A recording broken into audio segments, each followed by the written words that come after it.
poison. If we get poisoned, we'll surely be defeated. We must request aid from Lady Ymir. Please hold on just a little longer, Einherjar.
Wow, man.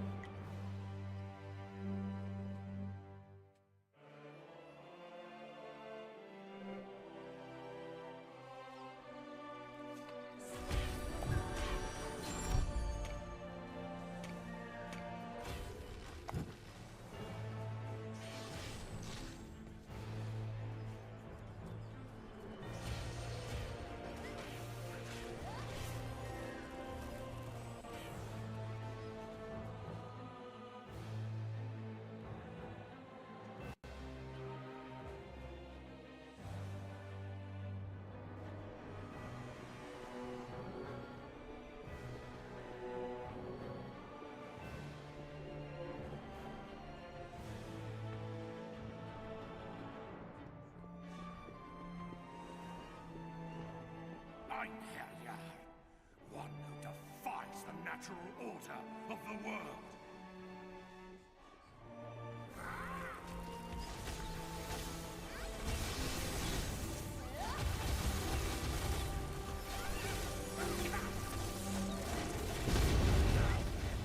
I sense our fates will be intertwined for a long time. Now you shall know the meaning of true power!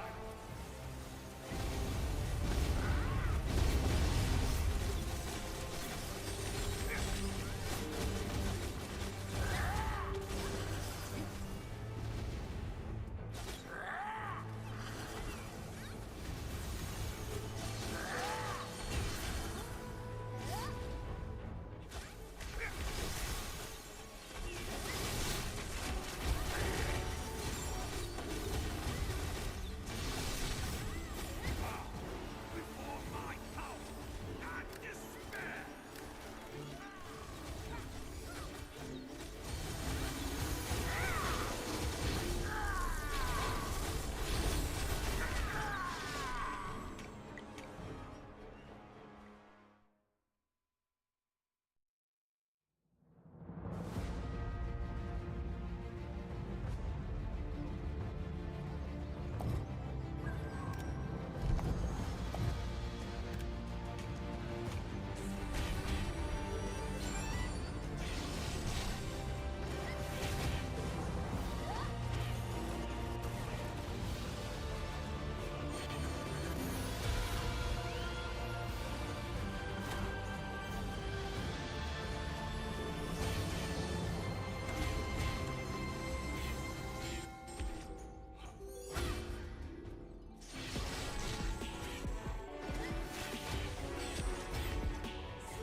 Welcome to Day 2 of the Ymir World Championship Season 2. I'm your host Bella, and it is a beautiful day here today. Yesterday's incredible matches have set everyone's hearts on fire, and today, that excitement truly reaches its climax with the long-awaited final. As both teams aiming for the throne have thoroughly analyzed each other, today's match is expected to remain unpredictable until the very last moment. And after the Legends match, whether the World Championship winning servers face off against the Korean server, a special announcement is prepared for you. The server war map renewal coming this July will be revealed for the very first time. What changes are waiting for us, and what will the new battlefield look like? All of that will be revealed at the end of today's broadcast, so please stay with us till the very end. And now, before we officially begin, let's first look at the tournament overview. Beginning with the qualifiers in May and reaching its conclusion today in Ymir World Championship Season 2. Today is the day that the Season 2 champion will be crowned. It will also feature a pride-filled showdown between the Season 2 champion and Team Korea in the Legend match. Legend match is ready for you, and with so much to enjoy today, you don't want to miss a single moment today. Ymir World Championship Season 2 is played in a regional tournament format, and a server wins by carrying the crown to the designated location. If the crown is not delivered within the time limit, the points earned through various methods will be combined, and the server with the higher score will win. In Season 2, the life system has been introduced. Each player now only has 3 revival chances instead of unlimited revivals, and if a player dies after using all of those 3 revival chances, they will no longer be able to rejoin the battle. However, because the Brazier of Life and the Brazier of Souls can be used, we expect these Braziers to create a variety of variables in today's match. If the crown does not reach the destination within the time limit, the score that determines the winner will be calculated as follows. Points can be earned in various ways, including damage dealt to the power, capturing strongholds, and of course, defeating the enemies. The points earned by each clan will be combined by server to determine the final winner. However, no matter how many points the server has secured, if the crown is carried to the destination within the time limit, the match ends immediately. This is something that we must not forget. Ymir Cup World Championship Season 2 is a battle for the honor of each server, and the rewards are just as fitting. The clan that places first on the winning server will receive 50,000 Ymir points, 1 Supernal Legendary Summon Ticket Collection Chest, 1 +8 Munin's Blazon Package, 2 Supernal Legendary Horns, and lastly, 1 +15 World Champion Winner Cup. Clans ranked 2nd to 5th will also receive rewards based on their rankings, and the runner-up server as well as the 3rd and 4th place servers will also receive rewards according to their standings. Right now, the 2 servers competing in today's finals have already secured at least the 2nd place rewards. And because the difference between the 1st and 2nd place rewards is significant, we are about to see a match where neither side will give an inch. But that is not all. There is one more reward given to the winning team. They will earn the right to participate in the Legend match and claim additional rewards. Since Legend match rewards are given regardless of the match results, participation itself is a major advantage. However, the Legend match rewards are also distributed differently depending on the clan ranking, so we're about to see some competition between clans to be extremely fierce. Now it's time to look at the bracket of the day. Yesterday, Team Kings defeated Team NAEU 004 and Team Chess defeated Team Sombra to advance to the finals. Both teams in the finals have strength worthy of championship contenders, so it's not surprising no matter which team wins this matchup. And we are about to see the big match ourselves in a bit. And before the matches begins, we have a special event for everybody watching the Ymir Cup World Championship Season 2 with us. It is the Ymir Cup subscriber event. This event is going to run from June 27th to July 6th, and rewards will be given to all the users based on the subscriber milestones as shown at the bottom of the screen. There will be generous rewards for all of the 5 milestones, so make sure to join us. And thanks to all of our viewers currently, we have now reached 89,600 subscribers. There's still plenty of time, so make sure to spread the word to the clans and to everyone that enjoys Ymir so that we can enjoy all the rewards as a group. And if you have not subscribed, please hit the subscribe button yourself to stay up to date with all of our latest news. What's surprising? There is more! We have also prepared a gift for everyone joining us live. This coupon includes various rewards, including the 11 Money Valkyrie cards and the Victory Seal package. And here comes the first coupon! It's going to be shown at the bottom of the screen. It's the World Championship package coupon. Enter the code shown on the screen, and for the Korean users, make sure to enter the alphabets KR at the bottom of the coupon to redeem it. Seems like everyone and everything is ready. 2 evenly matched teams with incredible strength, but only one can stand in front of the trophy today. The final between Team Kings and Team Chess, you're gonna send it over to the casters, G-Clef and Wolf.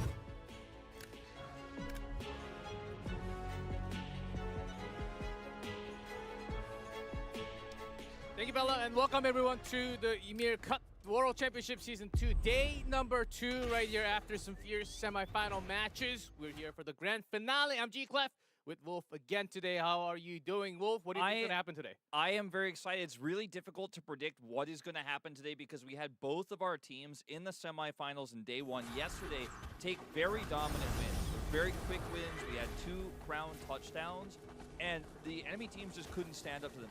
So when you have two incredibly dominant teams going head-to-head, you have to expect that today the matchup will be much closer. I think it's going to be much closer, but which team has the edge slightly higher than the opponent? I think that's something that we do have to point out as we get into the games, but it's going to be a lot closer compared to yesterday's matches for sure. I think we're looking into at least like 45, 50, maybe even a full hour with no touchdown. I think there's certainly a chance of that. I think there certainly is. With this format, it is designed for lots of different types of strategy, right? With the ability to capture those null bases, rotate null bases around, deny your opponent from having them. When you get those powers of occupying, we did see Chess play a very different game yesterday where they played a lot more slow and methodical. But Kings had an aggressive approach going straight to the Tower of Victory. We'll see if they repeat that strategy today or if they change it up. Yeah, I think not many of the detailed strategies were actually revealed yesterday because of some power gap, and they have some numbers advantage as well. So both King and also Chess. So those strategies I think will be soon revealed as we get into the battlefield. We heard them from the interviews that they don't really have to get down to the details and the deep space of those strategies. I think today will be the one that we can actually show. And on top of that, we have the legend match as well right after that against the champion of the tournament. So that's something that you should also look forward to. Yeah, it's like a second extra final. Obviously a lot of rewards on the line for the team that does win the legend match as well against the server Korea. So I am hyped for that as well. We haven't seen Korea yet with these rules in this format. And they've been kind of lurking at the end, watching and studying what the rest of the team's been showing. Yeah, it's also, okay, we do have the coupon, so make sure to put the coupon in. This is the package, and you and I put both all the coupons from yesterday. I put them all in. Some really good tasty ones. First thing I did when I got home. It's a lot of great items you can pick up. Go ahead and put this one in. It's Ymir WCS2 Legend. And if you're on the Korean server, make sure you put the KR tag at the end to claim your rewards. Yeah, lots of good items, some chances, some materials that you certainly need for upgrades that we are always looking for. Those equipment upgrades or anything that's related to the power upgrade, that's exactly what we need. And we also hit the first milestone on the subscriber event. Guys, I think we can go a lot higher than... Oh, we actually hit 700 now. I thought we were on 986. But we've already got a few extra subs coming through. 300 more could be the second milestone. The 90K, I think that's what we were looking at. Maybe by the end of our broadcast, 91. So we have a long way to go at home, guys. So make sure you're pulling your weight because we are 300 away from the second milestone. But there's a lot more milestones left to go. You can see we're already almost there. So if you haven't yet, during this downtime before our matches start, take an opportunity to press that subscribe button. Tell your friends to press that subscribe button because that's going to help you get those rewards. Yeah, certainly. We will have a lot more rewards continuing from the subscribers. Now that we have introduced the events, we have the teams ready for the grand finale of Ymir Cup Season 2. Let us introduce the teams and players. Domination over domination. You're here to take it all. First team on stage, we have King Server. Here come Kings.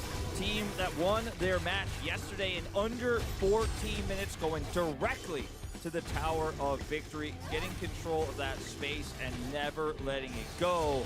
Team coming out confidently today as well. Ooh! Now you're going to be going down on stage. Woo!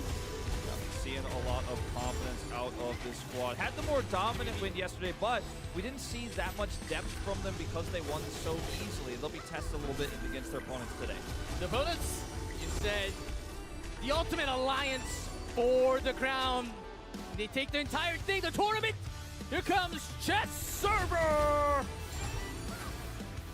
Team Chess played a near perfect game yesterday with every single base control denying everything from their opponent. Sombra didn't stand a chance.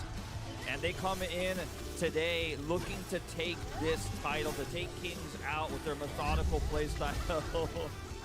We did see Chucky back there making the funny face on the other side as they're going to show respect to each other before we do get into this massive server battle between Kings and Chess. Everyone at home participating here. We have, of course, our 6 stage representatives, but everyone at home is logged in and ready, just waiting for that start button to be pressed so we can go and decide our Season 2 champions, G-Clef. Yes, right next. We do have the representing players from each server on the stage, but of course we do have whole pack group alliance of clans from the server to bring the trophy home. And we do have for Kings, GBB, Chubby Boots, and Fit 89 same place as yesterday. And we can see them sort of like leading the herd, leading the group pack in the battlefield. Yeah, a lot of great communication amongst this group, which has 3 different representatives from 3 different clans here for the King server. So while they're here together on stage, they all have a lot more they are managing and dealing with underneath them. As King's Asgard here for Chubby Boots is one of the most notable clans on this server. Very world-renowned clan. Yeah, world-renowned because they do have the world. The player in that clan as well, Grim Equilibrium, very well-known clan as well. On the other side, Jess, a lot of really well-known, popular names, even influencers on this channel and server. As you can see, Master H here, Akma, Caesar, and also Brolo from Checkmate. Checkmate also very well-known for his power. Same with Debro and TBJ, as Caesar was kind of the mouthpiece of this team, very respectful yesterday in interviews, but also very confident moving into today's match as well. So really looking forward to see what they are going to show us, and will they be able to get the upper hand like they did yesterday, or will Kings showcase some different strategy? Because that's the big question we have going into today. We saw everything from test, a basic textbook pure game, whereas Kings just went for a rush and it worked out. So maybe it won't work out a second time. You only get one chance. It's just the best of one in this grand finals. One match to decide who lifts the trophy. That's right. And also someone of the branch off of Debro, Phil Serpents. There's Jennifer and also Megan, who was holding the crown yesterday. Those are the biggest powerhouse from the chess server, and them going against the Kings, the world.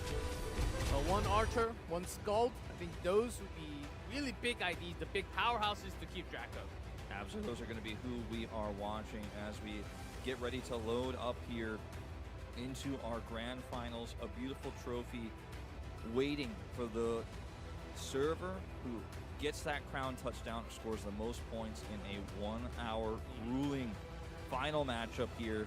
Over 200 players on each server battling it out for one final ticket.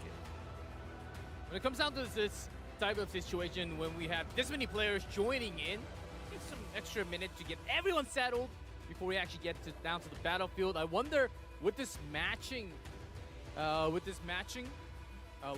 level, I wonder how they will approach, if they actually want to go directly to the center to 4, 5, and 6. If they have the upper hand, they usually do die for the center. But if that's not the case, if they have the first touches, first battle, and then they go off to the side like 8, 9, and 10, I think that's what we're realistically looking forward when we have this matchup. You and I were reviewing a little bit yesterday what happened in those matches, and we had some of the Brazzers of Life, for example, shown on screen. Very critical because it gives you additional life for your clan or your server. But it seemed to be more common than we expected. And a lot of it happened off screen, how many of those were taken. So I feel like maybe more than we originally thought, you can be a little bit more flexible with those early revives. Yeah, I think the souls and life. Exactly. I think fighting for control of the center of the Tower of Victory, if we see Kings rush it again, is something that they absolutely should do. Chess can't just give that up and look for Tower of Occupying, because I think they'll lose too much space that way. So if that rush happens again, they will have to adapt, and they have to be willing to try to break through those choke points. And if they lose revives doing so, it'll be worth it, because if they give too much control, I don't know if you can recover. Yeah, maybe a little bit of a different story this time, because they're somewhat of an equal footing this time, which means if you just have one less power, one less life in your hands, you cannot be as aggressive 100%, and your entire team very likely to fall with you. So we'll be in similar numbers of hearts on top of your head, which means that Brazier is going to matter a lot more in this case for both teams. So we might actually see some fights around it instead of the tower. A lot less members on the tower hitting for sure when we get in. Yeah, I think that when you consider the risks inherently involved in trying to break a choke point and how many revives you will lose, it seems very unappealing, especially because it requires a lot more coordination to actually break through into the Tower of Victory, for example, into all of that AoE, the Berserker holding the choke point. It's very tricky, but if you just let it go, as we've seen already, NAEU 004 really struggled. Now, NAEU had a lower turnout, right? They had about 50 less players, so that played a huge role as well, but even still, you're not always going to have all of your players in that fight because you got a choke point you got to fight through. Yeah, choke point I think will be certainly a key again, and maybe a lot more fights, battles around the boss tower, looking for the tower point, because tower points, once it is destroyed, it just stays on the team. The tower points cannot be, of course, contribution, yes, but the last hit point, that certainly goes into the team score, and it cannot be taken away, unlike the normal bases. So I think that's going to be one of the key points when we talk about the point system if we go all the way into the hour. But before that, the Crown does have a 3,000 big score line for the touchdown. And so, of course, just the guarantee. which might not win. happen. If you get the touchdown, if someone is holding the crown, and I know this was a big talking point last year, if someone is holding the crown at the end, but they don't get the crown touchdown, they maintain those 1,000 points for crown possession. But if the crown is lost, they lose those 1,000 points. So even if you think you've stopped the crown touchdown, you need to be aware that there's 1,000 points of swing if you can get them to drop it. And if you could pick it up, not only do they lose that 1,000 points, you gain the 1,000 points on completion of the timer. Yeah, you do have to channel, but there are moments from Season 1 that last second pickup for the crown actually decided the winner for a match. So that might happen with this many players on the field. Sometimes it's really hard to catch the entirety of action, whether someone's channeling for the crown or not. So you do need to make really precise calls coming out from both servers. See, these players are getting warmed up and ready here. And as we're looking at some of these matchups, again, what seemed to be the most important part of both matches yesterday was that initial first 5 minutes, where you go, what control you can get. And G-Club, I think we are ready for this grand finals. All right, Ymir Cup World Championship Season 2. Let's enter the battlefield of the grand finals. Kings versus Chess.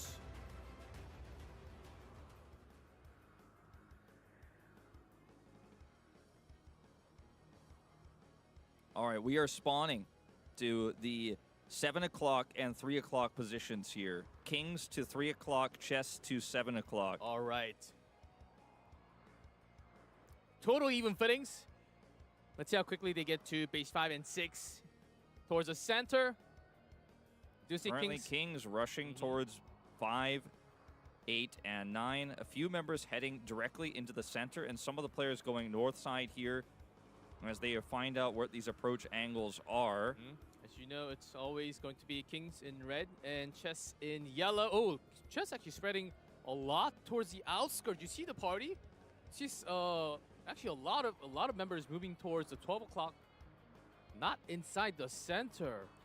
Kings really looking to get multiple entry points here. And yeah, interestingly, like you say, a lot of these Chess members are actually on the outskirts. Kings! They're going for this Tower of Occupying right away. And it is a very quick grab on Tower of Occupying 2 here. Or excuse me, 1. Tower of Occupying 1. And they're just bursting this down as Chess are still kind of getting into position and formulating a strategy here. Yes, Chess, they're not actively moving, not the entire group, from the spawn. This is interesting. They started moving out and then they gathered back towards a spawn point. Yeah, now they have occupied base 9, but currently Chess right now only has 2 bases. Kings leading 4-2 and have this Tower of Occupying under fire. I mean, it's already down to 65%. We are going to need to see a response here. Otherwise, Chess are going to have such a huge foothold around the Tower of Victory early on in this game. Okay, now we're 4-4 here in bases. Chess, still most of their troop is actually at the starting point. Now Kings, they rotated so that they can actually check the amount of members. Oh, someone's caught. Oh, it's a Brazier of Life. All the way at the corner. Nice one to pick up here. Now, it does feel like we're finally starting to see Chess on the move. They are still mostly grouped up in the south west. Look But how we are many having are some small now battle here. moving. Yeah, we're starting to see a small battle here with some of these Phil Serpents clan members caught out here. Losing these members would be a lot of control given over to Kings in this zone. The Equilibrium clan fighting back strong. And that Tower of Occupying is down to 30%, G-Clef. Frost loses 1 life. 30%. So are they trying to invade? Yeah, they want to look for a late interrupt here, and they actually the have the final numbers hit. advantage. This is a huge sweeping push here from Chess, very organized, and they should be able to win this fight. This is the outskirt, but the main troop is also swinging to base number 1, the Tower of Occupying 1. It's so Inside? close. 20%. I see a lot of members going in. This is still the outskirt near the fighting post. They have to be quick here because it is getting low, 17%. This is also important because they might lose one of the starting point spawn. But here we go, the boss base is what matters the most. All right, here's the big fight. As a late contest comes through from Chess, they're trying to break through this choke point. Fearless. Fearless in a big spot Diving here. big. Getting 2 kills. 3, 4 he picks up here, going for a 5th. And he's doing so much work by himself. Man, Berserker. Berserker class can do so much on its own if set up correctly. Some AoE, some knockdowns, but still. Fearless getting some serious work done. That's why they call him King Fearless. Yeah, throw weapons, can be knocked down, but immediately just something back rolling. Seems like he used all the stacks, but was able to dodge some of the damage, though. Great job. Now notice a lot of the speed of the Tower of Occupying going down has been reduced. Like, they have interrupted this. The Tower of Occupying, otherwise uncontested, would have been taken by now, but they've really slowed this down. Yeah. Kings, though, winning the fight otherwise, as King Fearless is doing a lot of work, but they're losing so many members otherwise. Yeah, I know. Kings, they were doing damage to the tower, but it has stopped at 15. Now, here's the main fight. They still maintain somewhat of a control, but they haven't pushed. The main troop is actually on the other side of the camera as well. Some of the lives being lost, as you can tell. Some of the players are already on 1 heart only. Oh, the lightning hits, AoE. Here's Jennifer. Jennifer 11 With full 3 hearts so far. With Megan, so this is a powerful party. This is a powerful, Phil Serpent's clan setup here, although Jennifer does go down. We'll see if we'll get revived through here. It looks like we will. The world on the other side. They're trying to target each other. Do see your opponent trying to target down. All right, this is a really, really critical moment here, and I think the world is getting the better of them here. So much damage being done. Poor Kopi looks like he is going to fall, as well as Patata. Yeah, for now, they're not having the 1v1 from the top tier, but trying to take care of all the members that Tower can't be of taken Occupying down quickly. It's Track. getting so low, by the way, G-Cup. Only 4% left, 3%, 3.6 here. It is falling. I think Kings are likely to get this, but there's so many chess members in here. We'll see. Chess coming up for the invade. Less than 2%. 1.5. So close. Let's see who gets the final last hit for the points. Kings will get it. Cream Chiz is the one who gets the last one here. Now, the channel is a different story as this fight is going to continue. A lot of ultimates being tossed in here, but Chess is losing ultimately the bigger battle. Did you see Kings? They actually waited for the perfect time to unleash all the ultimates at the perfect time with lots of big AoEs that does the most damage. Some like rapid shots, automatons, those big AoE damage, especially from the archers. They've timed it really well from Kings. Now, ultimately, right now, Chess also only have 4 normal bases compared to King's 5th normal base. So there is a buff disparity here as well, as King's members do have a little bit of extra power here in this fight. Here's Fit89. I'm taking a quick look at him, taking out our friend Titty Boys here. And Gwyneth also running for the hills here, as we're going to see some of these Checkmate members regroup to try to take him out. Yes, it's about the boss base now. Yeah, the channel is 15 seconds, so it takes a long time to get. So we're still seeing so much contest here from some of our chess members, as King Fearless trying to go in alone here, getting a lot of space bought for his teammates to try to follow up.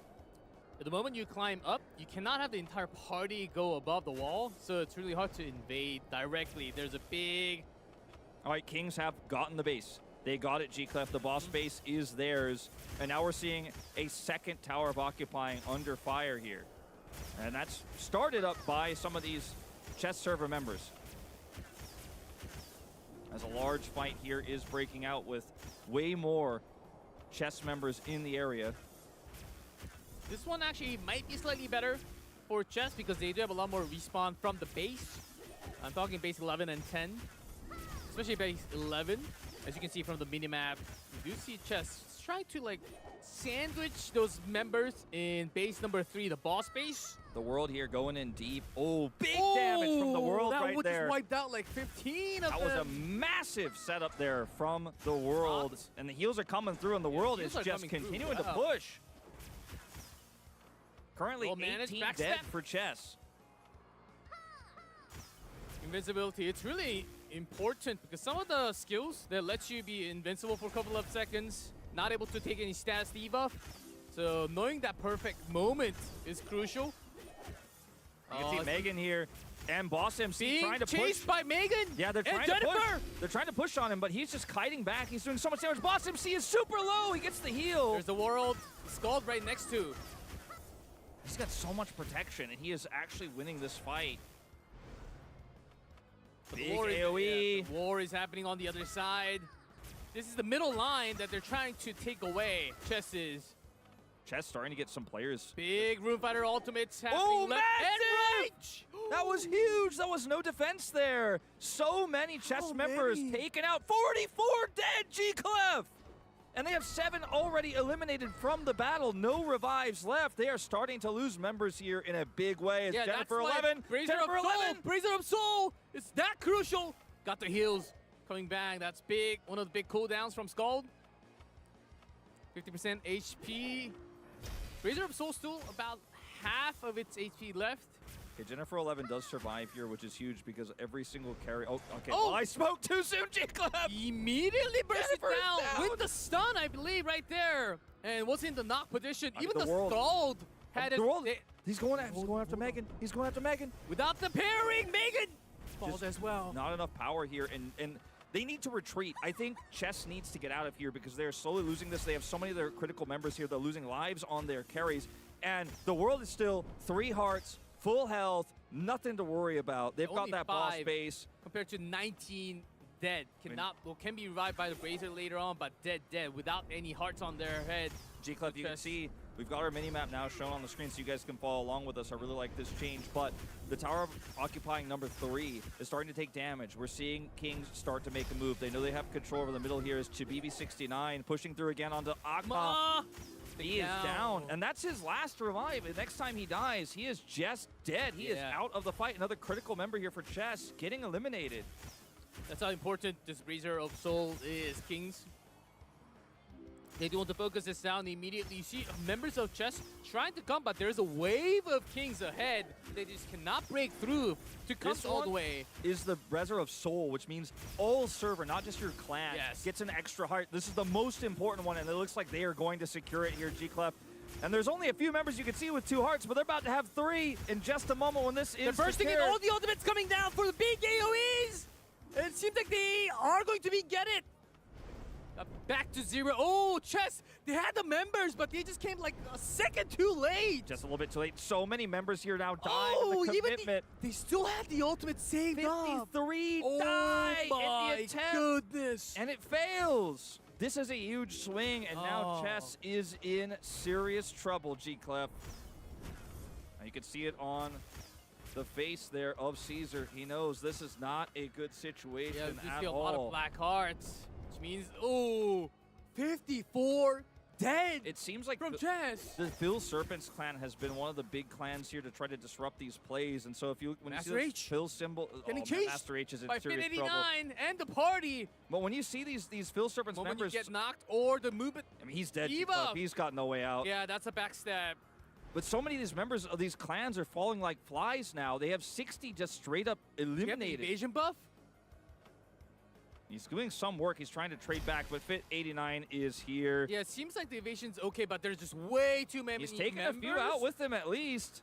But no one's coming for help. He's got no Scald help nearby. He's just so outnumbered here. Still putting out all Such the a powers. great fight. I mean, seemed like he had all the buffs to himself saved up for the moment. oh my god, he's actually kind of turning it around Yes, a the little bit. AoE. Okay, see what he can do when he gets out of this CC here. Doing some extra damage. Gets the knockdown onto Fit 89. Now he might escape. If he can get them out, he might Ooh. actually get out of here. G-Clef, this is actually Another big crazy. step shot. He gets pulled back, and here comes Fit 89. Oh, he's and not the going to get them out. Trap. Trap is And huge. the But he gets the automaton. heal. He's getting the heals. He's actually healing up a little bit here. He's actually surviving. They're actually Oh, turning this man. around. Fit 89's on the Master run. Crazy turnaround here. He's on the entire chase. Party. He's He's got the knockdown. Got the trap. Boom is slowed. Master H out of control right now. He's Chase- playing oh. so well. It seems like Fit 89 will get away. Wow. Usually after the first knock, there's a following CC with the team members, but it's just Master H here. So Now, it's not he's the actually case. going to take some of these members nearby here. Oh, up there's the King's ward Town. right next to him, so he actually got Yeah. taken down immediately. As soon as the world showed up, they called a hit for backup, and down he goes. Oh, And I was that's going to painful. mention, I mean, the big picture here is still not great. Chess have lost 66 players. They have no revives. They're out of the picture. So it's about 236 players here to about 180 or so, or high 50s for Chess. They are massively outnumbered for the rest of this battle. We've got 46 minutes left. And that third tower of occupying is down to 10%. And Kings slowly but surely There are it looking is. to take it out as Johan's in trouble as well. Down Yeah. he goes. Yeah, with the leap, taking him down. Also has some CCs and Tower Up occupying 2% with the second boss base. It seems so. Kings It looks like taking an down easy another channel. tower. An And big easy points for them channel. now. So many points going over. And now Jennifer 11 also fighting the world. And Oh, they Jennifer can 11, fight the world again. last revive gone. Megan trying to Megan come right in here. next to. The last members here, Phil Immediate- Serpent's But will falling. survive For with now. the coming clutch heal from the Scald. Big ultimate from the Scald as well. It had the invisible for a split second, They're but outnumbered. They're outnumbered so hard. G-Clef, they're trying their best. Jennifer comes back alive with the revive from the Scald, but will be sniped and taken down immediately. Yeah, this time that death is real. That's crucial.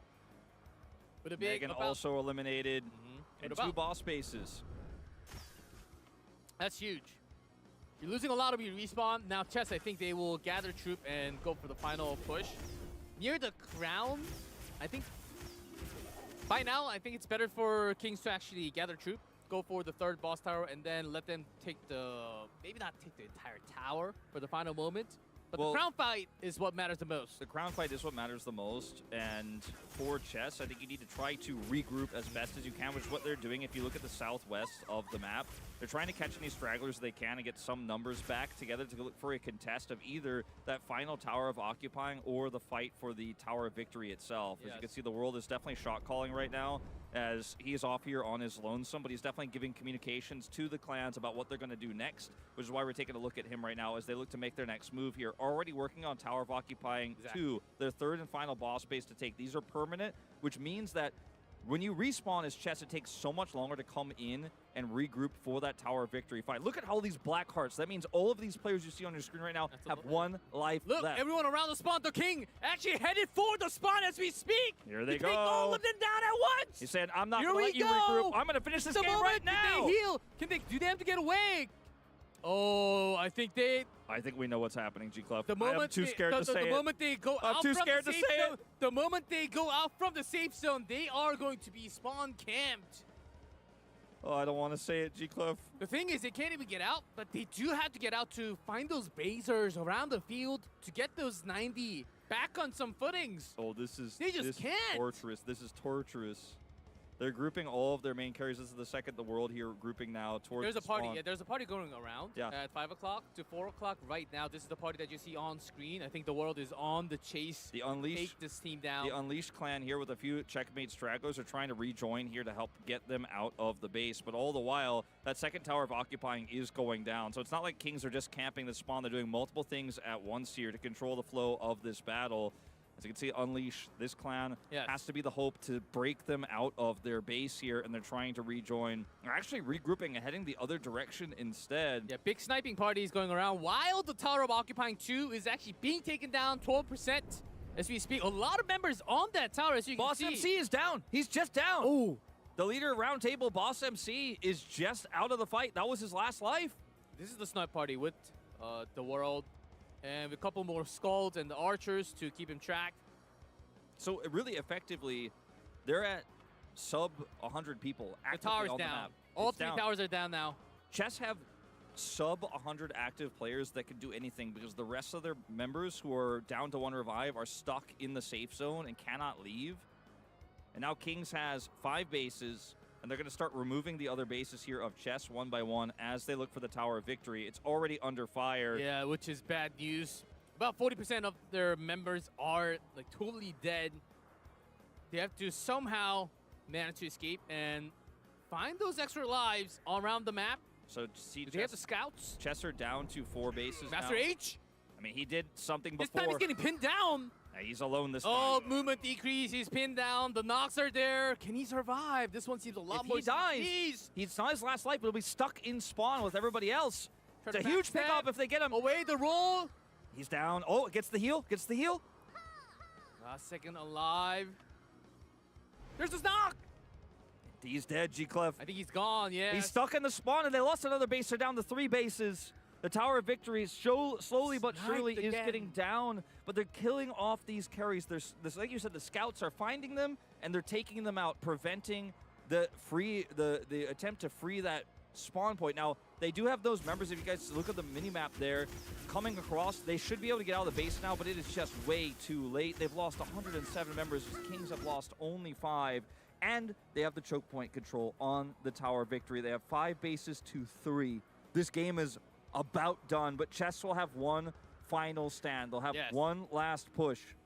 Yeah, does Chess trying to get the normal bases to at least match the buff, the blessing from the bases to be at level 3 now. Trying to have that level 4 or 5 when they go for the big last-second fight, last-minute fight. Maybe not on the Tower of Victory, but when there's crowns, they have to walk into one of those boss bases. This is the fight here in the north side of the map that you guys see where they're trying to actually get a regroup to join up with their base as well, but they're getting cut off here and losing a lot of these members. They're down to their last and final life. Trying to catch a couple of those scout members from Kings near the hills for the information being, but they're also being chased. As you can see, the world like herding them from the 12 o'clock. I need some open world members. Right now, if you look at the clock to your bottom left, that's not the real clock in this game. The clock is actually the Tower of Victory's health that you can see in the bottom center of your screen. When that's done and the crown starts moving, Chess are likely to lose this game. So they have to figure out how to regroup before then. But the problem is Kings only have a few members on the Tower of Victory, and they're just cleaning everybody else up here. Again, hiding in this safe zone is their only option for the moment. So, Wolf, I'm sensing if the crown goes to base 1, the game might just be over real soon. But if the crown has to go to base 3 or 2 for the boss bases, then I think Chess might have some chance to actually break in. I mean, that's their best hope. Yeah, especially so you have if 2 out of 3. Yeah, that's a nice chance. That's a good point, because both of those bases are way better for them, and I think you'd probably prefer 2, but either way, it's almost equidistant. But getting out of the base is going to be so hard because they're doing the Tower of Victory slowly. They're not playing this risky. And they only get one fight with all these low health or low revive bars. If this group dies, your numbers go from right now they're at about 110 to like 70. Half are gone. More than half. More More than half. They're down It's to like 110 55%. players right now against 231. So they have twice the numbers of Chess. If they get a comeback here, Legend of Ymir players will remember this moment forever. Like, this will be one of the biggest comebacks the world has ever seen. They need like 2-3 Razors immediately. I don't know if they actually have the power to bring it down with this many members. I mean, they are looking for them on the map as best as they can, but it is just so hard to get out on the map. And not only that, but you don't have the firepower to take them down, like you were saying. As a Brazier of Soul Here we go. They is found. are attempting to it. They have to burn all the skills. Okay, This could be such a game changer. This could be such a game changer if they can get this. Some of the members coming out from the center. It just doesn't. They Might don't have be the able to firepower. contest. The Kings players are going to come over here and contest this. Where are the top tier from Kings? They're coming through, spilling through the choke point out of the Tower of Victory, and they're coming over to contest. Here they come. If the snipe party, the world comes through towards this Brazier of Soul, the game actually might be done. Here they come. They're starting to party spill members. out. Spilling out from the This center. could be the We do final see fight. a lot. A huge wave actually coming through. And the Brazier of Soul is not even They're close getting to dead. pushed. Not even halfway. 149. They are just going to get wiped here. I think, G-Clef, this might be the final moment in this game. 150. The ultimate's being burned. The big skills. Everything tossed out here because this is their last chance in if you are 11, Team 13 Chess. being respawned. And the members of Chess. And ironically, G-Clef, this likely will be a Brasser picked up for Kings. And all is said and done, it's not even at half health. They couldn't even get close, but that was their best chance. A long time. And especially with the low number of archers they have left, they just cannot burst it down. That was it. I think that's the moment where this game ended. They had one more chance, and sure, we were going to play it out. Obviously, Kings will have to finish the Tower of Victory and look for that touchdown. But I think from here on out, Chess knows there is just simply no good play. They are in checkmate. Big moment. Yeah, as you mentioned, if the soul is taken by Kings, that is like a seal already. Look at this. They're also preventing Gessis, Gwyneth, Hamba from getting in here and trying to look for a steal. Yeah, no, Steal is basically all the way over there. But they're like, no, none of you, no one can even be in auto attack range of the Brasser. And meanwhile, this is still going down to 35%. Oh, this one, you do have to. And then, boom. 46 dead. That one's really hard too. If you don't have the cooldown for the invincibles and the rolls. If you used it earlier or if you mistime it, you're in trouble. I just don't think they care that much at this point, G-Club, because they've got 3 boss bases to teleport to. They've got the soul now, so everyone's back on footing. Yeah, it does not matter. This is just a victory lap here around the Tower of Victory here for Kings, as the rest of the chess members are still in spawn. I'm really curious which member of Kings is watching them right now. There is someone, like one prison warden outside of the base. It's probably the world. It's probably the world. One of the worlds. The other one is going to be the one who picks up this crown, you have to imagine. Oh, chess. Some of the party members might actually rotate, trying to find any random spawns. But 175 dead, that's a lot of their power loss already. All right, 25%. This is a pretty quick burst. Well, they have so many archers. They have no contest. Yeah, they have no other contests. There's just nothing for Chess to do to get in here. And ultimately, I think what Chess has decided, which is why they're still grouped up in their spawn, is they're hoping for those touchdown points like you mentioned to be at either the 3rd or 2nd touchdown, so they can maybe go for one last-minute steal. Like, they burst down the crown, grab it, and then they get lucky with the new spawn. Maybe they get. That's what you have to hope, right? You have to pray. Exactly. There are lots of conditions that Chess has to beat first in order to even start fighting against Kings. See a lot of archers because they can be around the field, making it easier to escape from the grabs, the pulls. But if you look right next to the tower, there's a lot of berserkers and also some room fighters. They're just clumped up that we just cannot see. All right, some of these members of Chess are starting to come in for the contest here. 10% left. If they could look for some burst, I mean, again, it's a feeble attempt. It's likely not going to work. I don't want to overhype this, but they've got one more chance, maybe. Above. Fit 89 coming around. Just having fun. Keep your eye on those Chess tombstones. They're going to start stacking up. No one can get in. Man, if a member from Chess can actually steal the last hit on Tower of Victory, can you? Is there any chance? I mean, I don't think so, G-Clef. I don't think you can steal it. They have a few members trying to hope for it. Look, the world is making a gate. Just pushing out now, going out to meet them, preventing them. 3%, they're bursting down. Tower of Victory. 2.5. It is going to go over. About to fall. No one's even in range. Yeah, they can't even catch. We're not even watching it. 0.5% Tower of Victory. This fall. All right, who's going to pick it up is the real question. We all know the answer. Kings oh, Adrian. They gave it to Adrian. Okay, let's see. This walk towards the victory. It's going to base 2. So it's not the worst for Chess, but their power level is just so low right now with the amount of lives lost. Adrian from Equilibrium is one of the larger members on Kings and a pretty well-known player for those who play on the Kings server. So feels pretty cool that he's actually the one who gets to carry it this time instead of the world. They're sharing it. They're confident. Look, they're going towards the chest side and then walking towards the 2. That's like a celebration mark. It is a ceremony. They know they have this one. They are going to look to eliminate as many chess members as possible. There are only 50 chess members currently not completely defeated in this match. The game is over. We are just watching the ceremony here. This is a red carpet moment. Absolutely. But a very slow and a long-taking one. I think it's cool they let Adrian carry it this time, though. You know, share the love.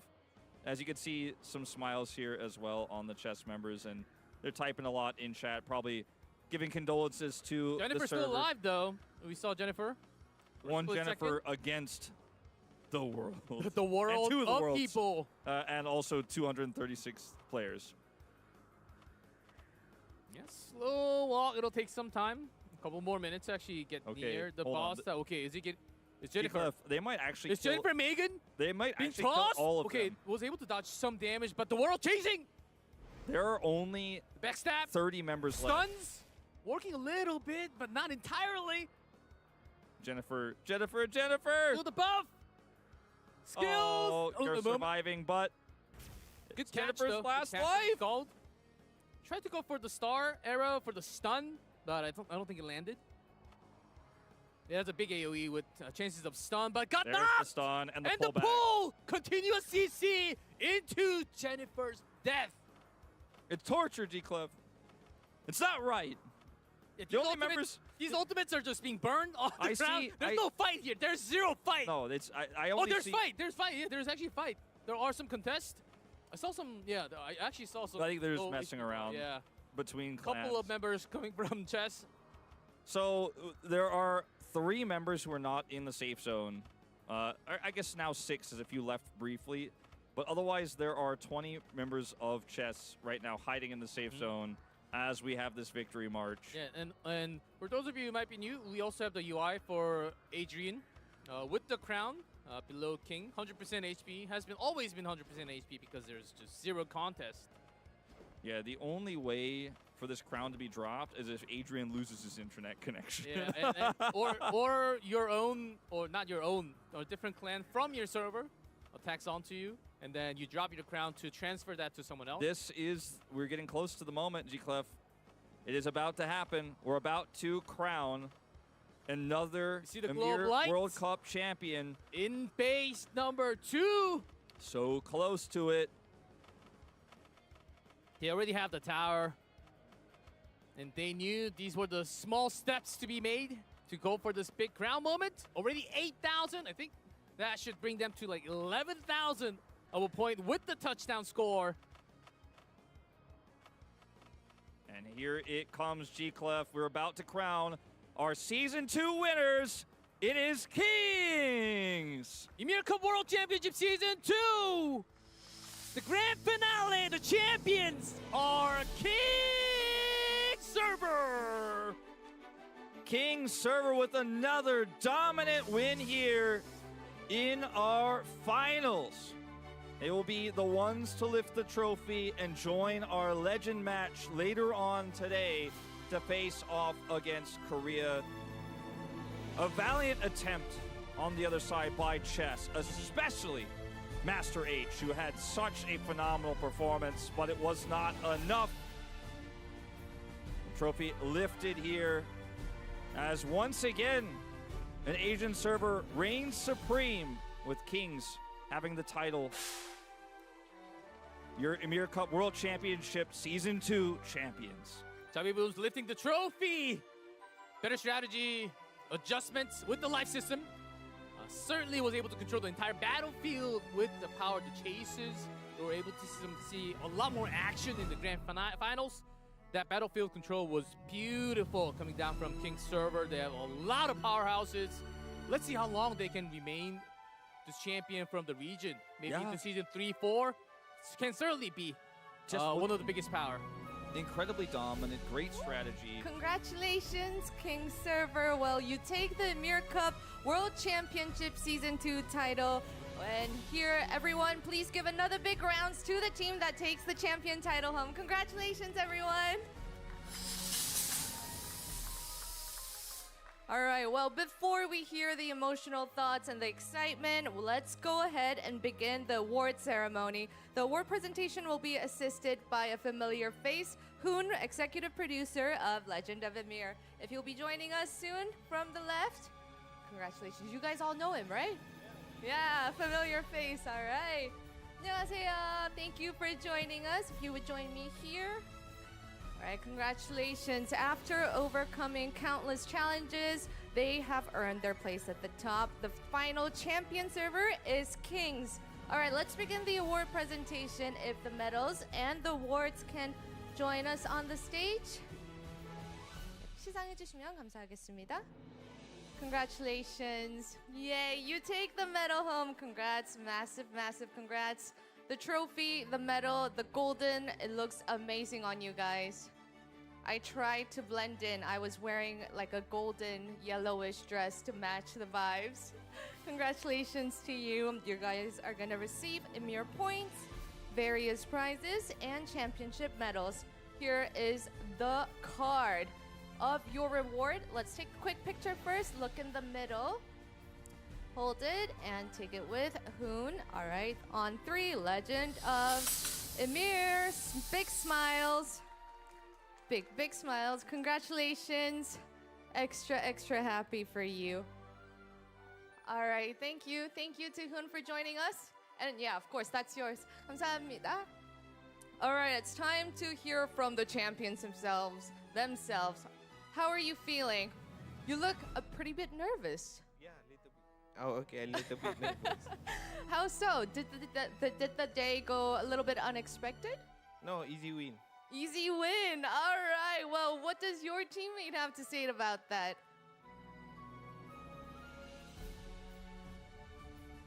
Shout out to all kings. All here. kings, yes. I mean, in the beginning, before today started, a lot of people were thinking that this was gonna be an intense match, 1 hour, full hour match, but you guys were dominating. So, any thoughts on that? Was it, you said you were holding back on the strats. He's busy with the poses. How are you feeling? Shout outs to the other players, Legend. right? Yeah? Okay, what were your initial thoughts when you saw the words victory on the screen? It was satisfying because last season Kings was already in the final, so Yes. this time it's redemption arc. Right, and it must be sweeter to take the trophy after a 3-month break, right? If you had to choose the MVP of the clan, of the server, who comes to your mind? The world or winter or Adrian. I think there's a lot, so Everyone is special. Everyone is valuable, right? Yes, that is perfect. And what about then? Do you want to say anything to everyone that has played with you? Any of the clan members that you want to have a special message to? nice game, guys, and congrats. That's such a typical gamer response. Nice played. All right. Well, before I let you guys go, I feel like this is the champions interview. How does it feel to have that trophy with you?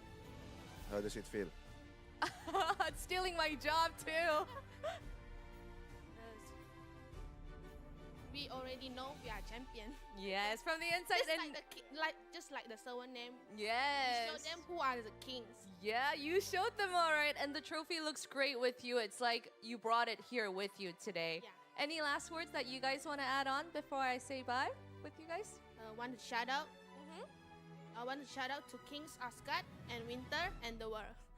Okay, all right. Well, I want to hear about your love for the game. Before I send you off, why don't you tell us, why do you love this so much? What makes it special? Because I can play with my friend, my Philippine friend. Oh. I'm from Malaysia. Mm-hmm. I want to thank you all my friends like Adrian, Pau, and Evie in my clan member. Everyone, Thank you guys.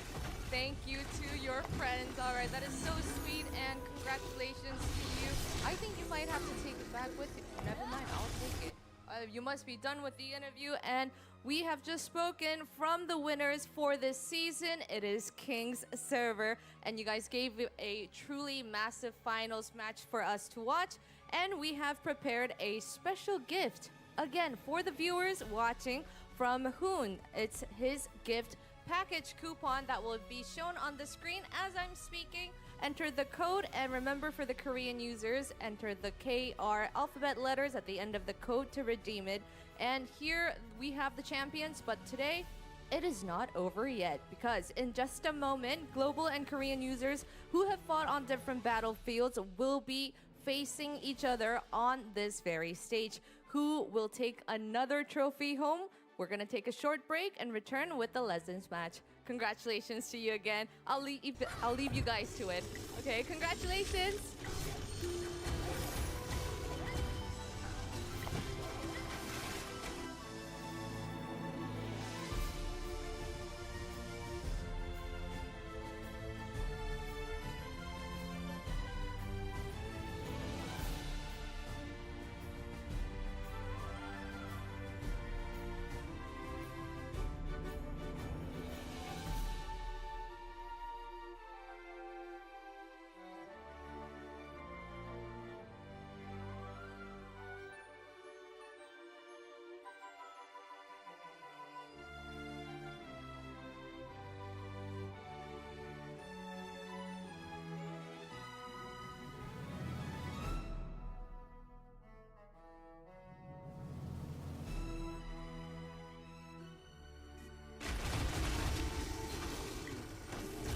are still mostly grouped up in the southwest. But we are having some small battle moving. Yeah, we're starting to see a small battle here with some of these Phil Serpents clan members caught out here. Losing these members would be a lot of control given over to Kings in this zone. The Elysium clan. We're occupying one. So close. 20%. See a lot of members going in. Still the outskirts near the fighting post. They have to be quick here because it is getting low. 17%. This is also important because they might lose one of the starting point spawns. But here we go, the boss. Base is what matters the most. All right, here's the big fight as a late contest comes through from Chess. We're trying to break through this choke point. Fearless in a big spot here. Getting 2 kills. 3-4 he picks up here, going for a 5th. And he's doing so much work by himself. Immediately just looking back, rolling. They used all the stacks, but was able to dodge some of the damage, so great job. Now notice a lot of the speed of the Tower of Occupying going down has been reduced. Like, they have interrupted this. The Tower of Occupying, otherwise uncontested, would have been taken by now, but they've really slowed this down. Kings, though, winning the fight otherwise, as King Fearless is doing a lot of work, but they're losing so many members otherwise. Yeah, I know. Kings, we're doing damage really on one heart only. The lightning hits, AoE. There's Jennifer. Jennifer 11. Full 3 hearts so far. With Megan, so this is a powerful party. It's a powerful, Phil Serpent's clan setup here, although Jennifer does go down. We'll see if we'll get revived through here. It looks like we will. It is falling. I think Kings are likely to get this, but there's so many Chess members in here. We'll see. Chess coming up for the invade. Less than 2%. 1.5. So close. Let's see who gets the final last hit for the points. Kings will get it. Cream Chiz is the one who gets the last one here. Now, the channel is a different story as this fight is going to continue in seconds, so it takes a long time to get, so we're still seeing so much contest here from some of our Chess members as King Fearless trying to go in alone here, getting a lot of space bought for his teammate to try to follow up. For Chess, because they do have a lot more respawn from the base. I'm talking base 11 and 10, especially base 11.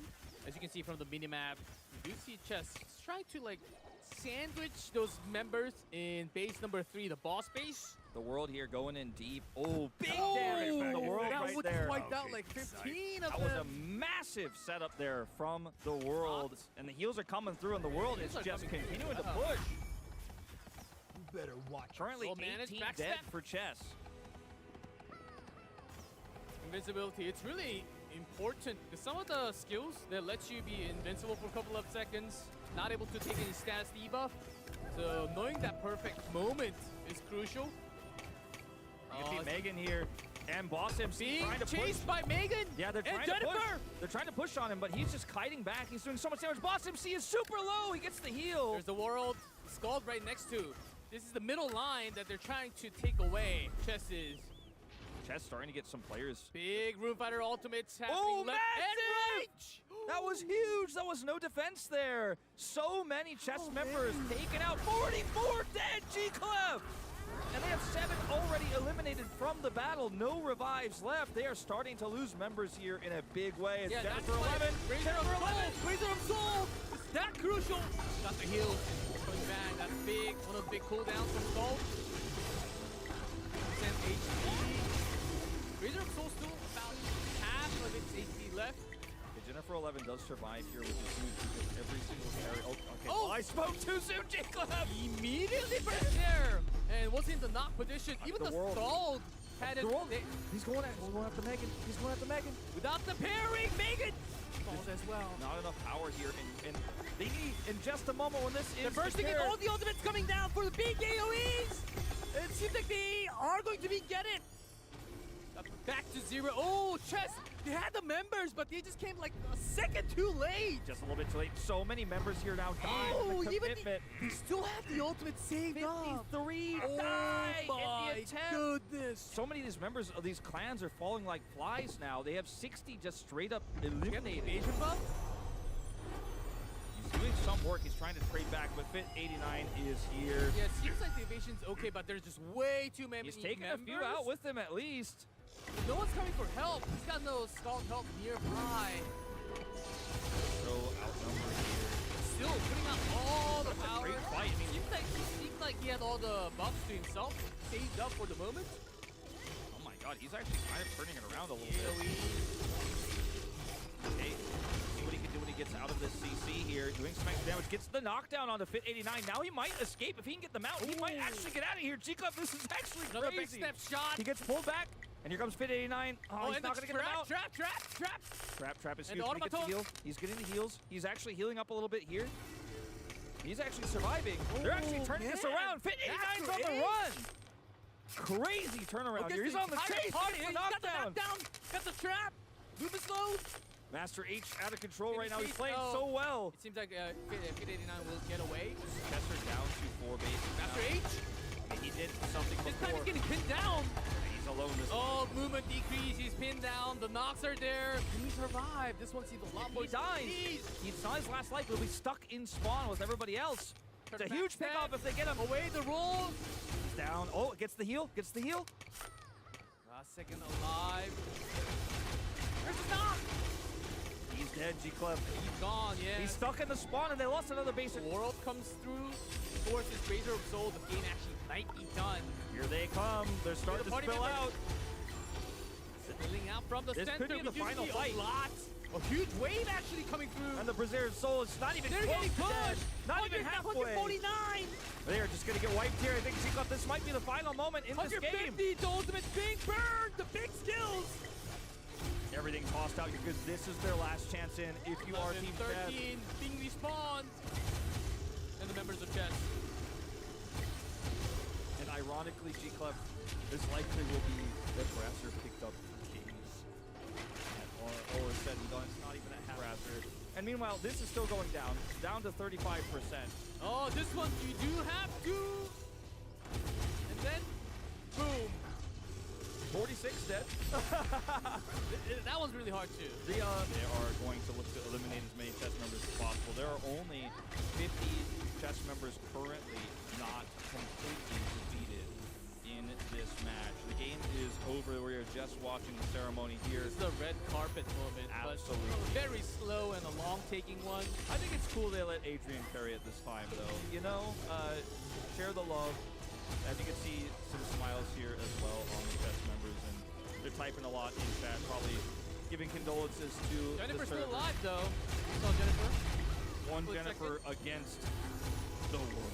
The world And two of worlds. people. And also 236 players. Oh, well, it'll take some time. A couple more minutes to actually get there. The boss. Okay, is it get Jennifer? They might actually Is Jennifer Megan? They might actually kill Tossed? all of Okay, them. was able to dodge some damage, but the world changing. There are only Backstab. 30 members left. Stuns. Working a little bit, but not entirely. Jennifer! To the buff. Skills. Oh, they're surviving, but Good catch, Jennifer's though. last Catch life. stalled. Tried to go for the star arrow for the stun, but I don't think it landed. He has a big AoE with chances of stun, but got There's knocked! the stun and the pullback. pull! Continuous CC into Jennifer's death. It tortured G-Club. It's not right. The only members. These ultimates are just being burned off the I ground. see- There's no fight here. There's zero fight. No, it's I Oh, only there's see. fight. There's fight. Yeah, there's actually fight. There are some contests. It's also, yeah, I actually saw I think they're just messing around Yeah. between. A couple of members coming from chess. So there are 3 members who are not in the safe zone. I guess now 6 if you left briefly. But otherwise, there are 20 members of chess right now hiding in the safe zone as we have this victory mark. Yeah, and for those of you who might be new, we also have the UI for Adrian with the crown. Below King, 100% HP, has been always been 100% HP. Zero contest. Yeah, the only way for this crown to be dropped is if Adrian loses his internet connection. Yeah, or your own, or not your own, a different clan from your server tags onto you, and then you drop your crown to transfer that to someone else. This is, we're getting close to the moment, G-Club. It is about to happen. We're about to crown another Globe Ymir Lights. World Cup champion. In base number 2. So close to it. They already have the tower. And they knew these were the small steps to be made to go for this big ground moment. Already 8,000. I think that should bring them to like 11,000 of a point with the touchdown score. Here it comes, G-Clef. We're about to crown our Season 2 winners. It is Kings! The battle for the throne, Ymir Cup, reignited. Welcome to the battlefield where every server's top clans wage their fiercest war.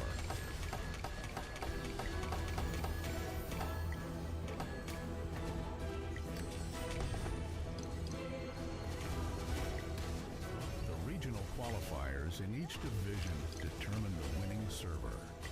From that server, only its top 5 clans can compete in the Ymir Cup World Championship. Up to 500 players can enter, regardless of server. When the match begins for your server, the Ymir Cup icon lights up on the right of your minimap. Press it to enter the battlefield. To begin, you're randomly placed at one of 6 starting points. When defeated, you can resurrect at one of these points and rejoin the battle, though the starting points themselves keep changing. Early in the battle, securing bases is key. Capturing a base earns points and various buffs, and lets you teleport straight to it to gain the upper hand. And the more bases you hold, the stronger those buffs become. Bases come in 2 types, normal and boss. Normal bases can be captured by interacting with the occupying stone. For boss bases, first destroy the Tower of Occupying at the entrance, then interact with the occupying stone to capture it. Normal bases can be recaptured freely, but boss bases, once captured, can never be recaptured, so be strategic about your captures. If you couldn't secure a boss base, try a different strategy. Capture normal bases for buffs or recapture enemy bases to weaken their forces. Which bases to target, how to play it out. The tide of battle is yours to turn. If you are defeated in battle, you can resurrect and rejoin the fight, but you can only resurrect up to 3 times. So watch the battlefield and tread carefully. Luckily, 2 types of braziers appear randomly across the map. Pick one up to restore resurrection counts for your clan or your server. If casualties pile up on your server, use braziers strategically to keep the fight going. Once you've secured enough bases, the endgame begins, the fight for the Tower of Victory. Destroying the Tower of Victory earns points and brings out the crown, the key to victory or defeat. Once the crown appears, bases can no longer be captured, so timing the tower's destruction is crucial. From here, all forces converge on the final battle for the crown. To win, you must claim the crown and carry it to the target zone. The moment the crown is taken, the crown holder bears the weight of the crown, and victory now rests on the whole server, working as one. Server members must protect the crown holder and rally together to reach the target zone. The target zone forms at one of the 3 boss bases, and you can check it on the minimap. If the crown holder is defeated while on the move, the crown drops where they fell. And if a player from the enemy server grabs the dropped crown, the target zone changes. A crown touchdown is worth the most points in the Ymir Cup, so the outcome stays uncertain until the final moments. Whichever server lands the crown touchdown can swing the entire match. The final clash over the crown, where a single choice decides the winner. If time runs out in a close match with no crown touchdown, the outcome is decided by the points earned during the match. Points can be earned by destroying the Tower of Victory and Towers of Occupying, as well as capturing bases, defeating players, holding the crown, and landing crown touchdowns as shown in the scoring table. If the final scores are tied, the tiebreaker rules decide which server wins. The stage is set. Glory awaits the victor alone. Stake the honor of your server and march toward final victory. And in that moment of glory, who will claim the crown of victory? See it all unfold in the Ymir Cup World Championship Season 2. The battle for the throne, Ymir Cup, reignited.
fiercest war.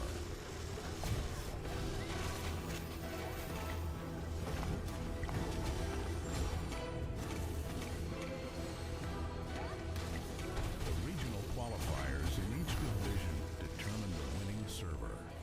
From that server, only its top 5 clans can compete in the Ymir Cup World Championship. Up to 500 players can enter, regardless of server. When the match begins for your server, the Ymir Cup icon lights up on the right of your minimap.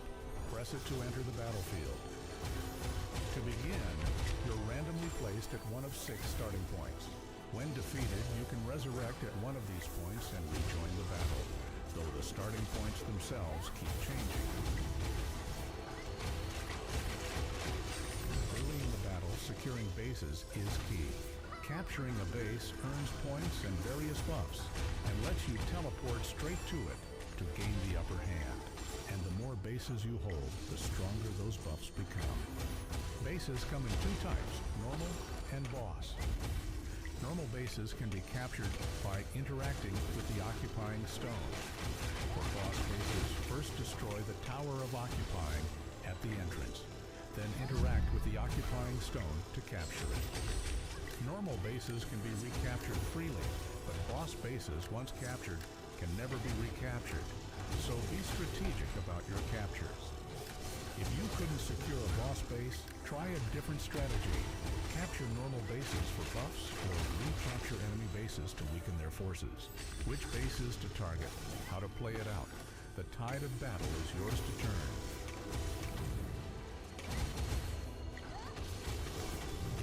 Defeated in battle, you can resurrect and rejoin the fight, but you can only resurrect up to 3 times. So watch the battlefield and tread carefully. Luckily, 2 types of braziers appear randomly across the map. Pick one up to restore resurrection counts for your clan or your server. If casualties pile up on your server, use braziers strategically to keep the fight going. Once you've secured enough bases, the endgame begins, the fight for the Tower of Victory. Destroying the Tower of Victory earns points and brings out the crown, the key to victory or defeat. Once the crown appears, bases can no longer be captured, so timing the tower's destruction is crucial. From here, all forces converge on the final battle for the crown. To win, you must claim the crown and carry it to the target zone. The moment the crown is taken, the crown holder bears the weight of the crown, and victory now rests on the whole server, working as one. Server members must protect the crown holder and rally together to reach the target zone. The target zone forms at one of the 3 boss bases, and you can check it on the minimap. If the crown holder is defeated while on the move, the crown drops where they fell. And if a player from the enemy server grabs the dropped crown, the target zone changes. A crown touchdown is worth the most points in the Ymir Cup, so the outcome stays uncertain until the final moments. Whichever server lands the crown touchdown can swing the entire match. The final clash over the crown, where a single choice decides the winner. Time runs out in a close match with no crown touchdown, the outcome is decided by the points earned during the match. Points can be earned by destroying the Tower of Victory and Towers of Occupying, as well as capturing bases, defeating players, holding the crown, and landing crown touchdowns, as shown in the scoring table. If the final scores are tied, the tiebreaker rules decide which server wins. The stage is set. Glory awaits the victor alone. Stake the honor of your server and march toward final victory. And in that moment of glory, who will claim the crown of victory? See it all unfold in the Ymir Cup World Championship Season 2. The battle for the throne, Ymir Cup, reignited.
battle for the throne, Ymir Cup, reignited.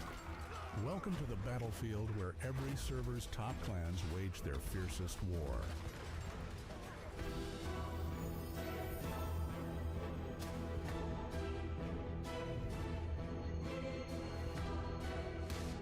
The regional qualifiers in each division determine the winning server.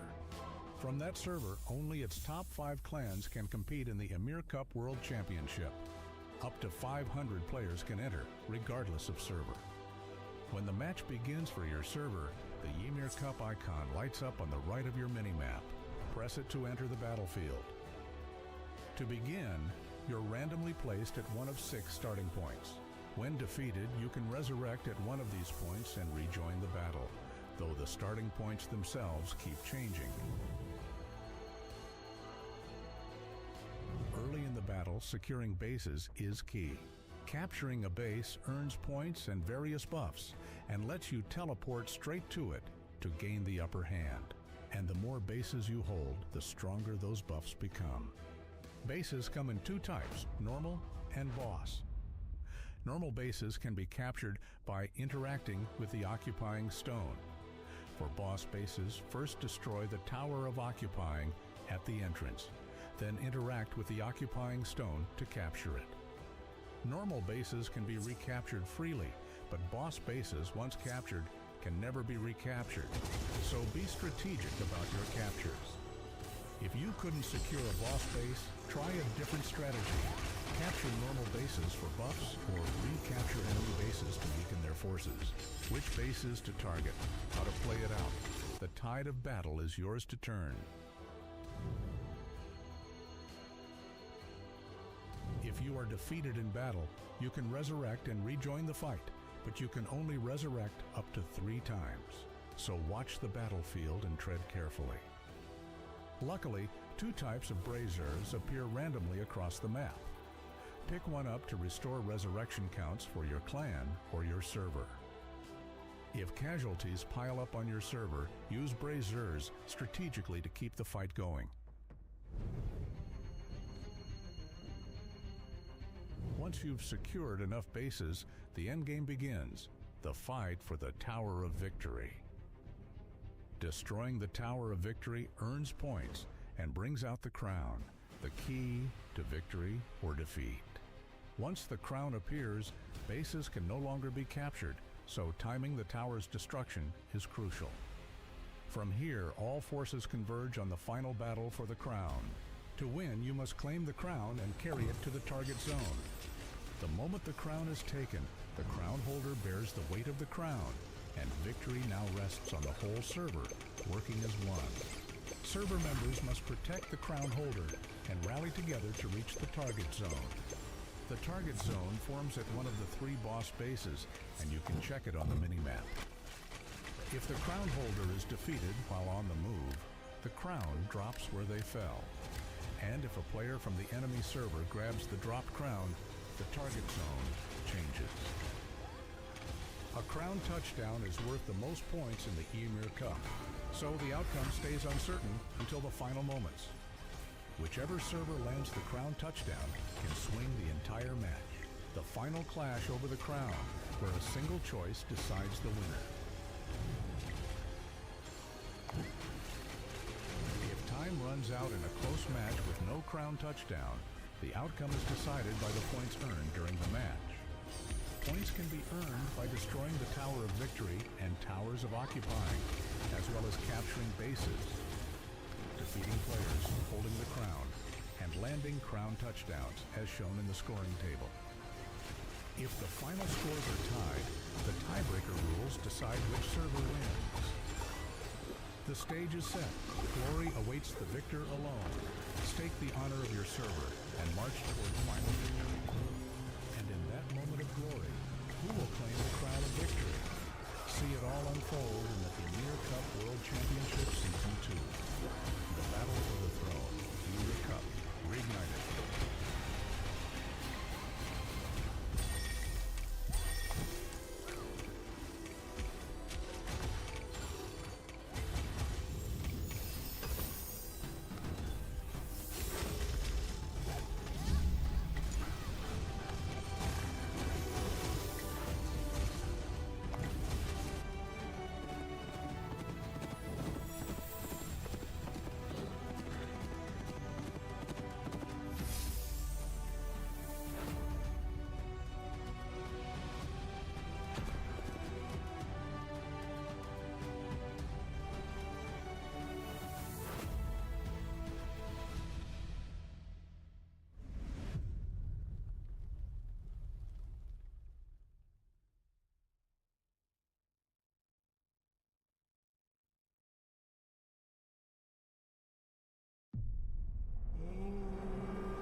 Hi guys, it's Bella back here again, and we have the champion for Ymir Cup World Championship Season 2. But that is not all, because the festival is still yet to continue. King Server has claimed the title with perfect teamwork and powerful combat streak. But will they be able to create a dominant performance against the Korean server? That is what's waiting for us. A legend match with the pride of both servers is on the line. And before that history is written, we have another small gift for the users who have been waiting till this very moment. It's the World Championship Package Coupon. Enter the coupon that is currently shown at the bottom of the screen. You know the drill. For the Korean users, make sure to add the tag KR at the end to redeem your share. And the match that will close out Ymir Cup World Championship Season 2 is about to begin. Champions King Server versus Korea Server. A battle with pride on the line for both servers. They are all ready to give everything and show us a true legend match. This is the battle for Ymir Cup World Championship Season 2, and we are going to go head over to our casters, G, Clef, and Wolf, for the final showdown.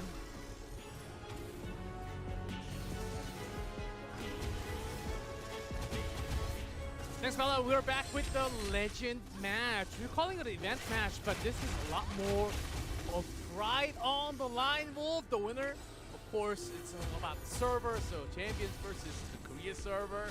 Man, it's going to be a spicy one. And what form will the Korean server look like this season compared to last season is the big question, because obviously we've been watching Kings on their dominant run to the semifinals and the finals, but the Korea server, a little bit more of an unknown. We don't know what their style is going to look like, what their competition makeup is going to look like.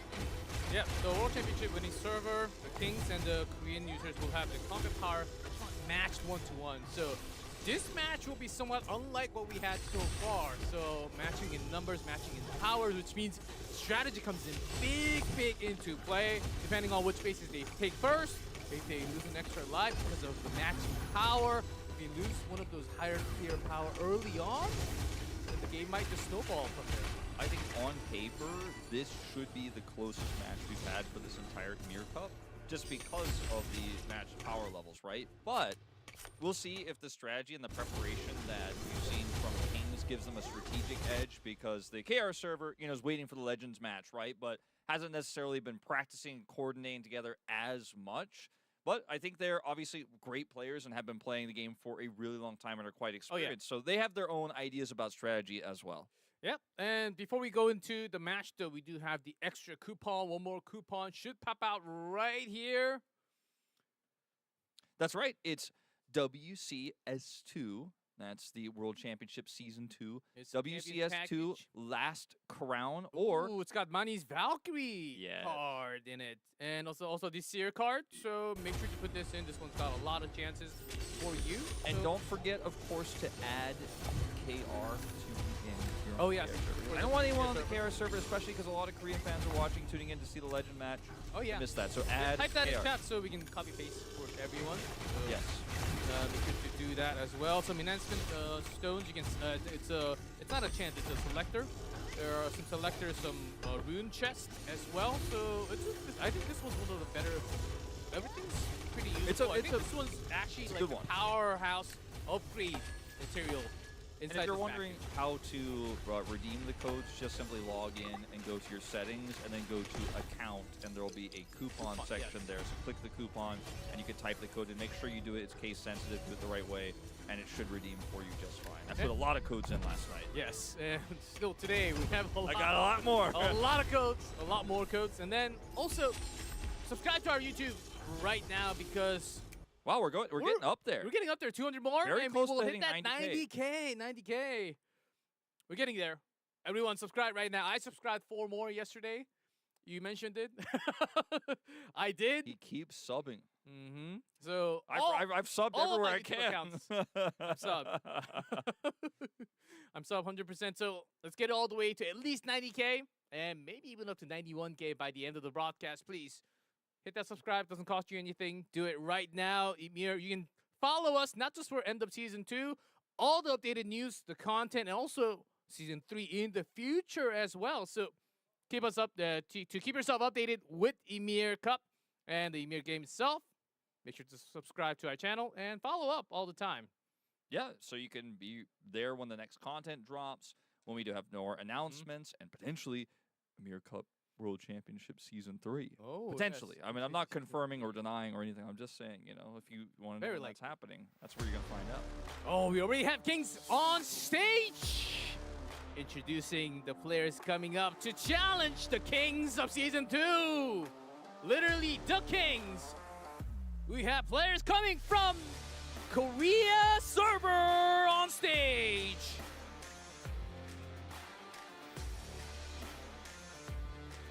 Here they come.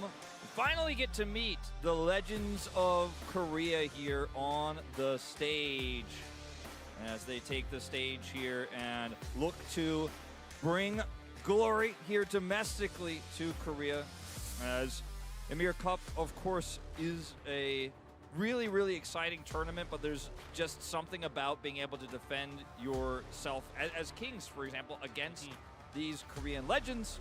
So I am very much looking forward to, especially with the rules that we have here, to see how this turns out potentially differently from last season. Certainly, lots of unique rules added, changed for the season.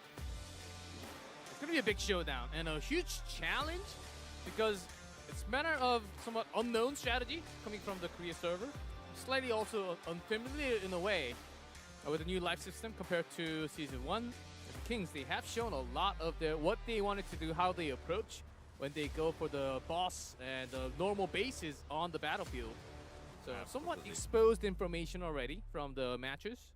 A lot of information out there for the Korean server to study and learn from, and we'll see if we see another rush from Kings. We did not see that in the finals, but again, there were a lot of reasons, I think, why they went for that rush in the first matchup. Here are our Kings players, the champions of Season 2, Chabi Booms and Fit89, playing a huge role. They gave big shout-outs to the Kings Asgard clan, as well as Adrian, who ended up being the one who got the crown touchdown to end up securing them that championship. Coming in, I would say, in some senses as favorites, right? They had the momentum. They've already played on stage earlier today.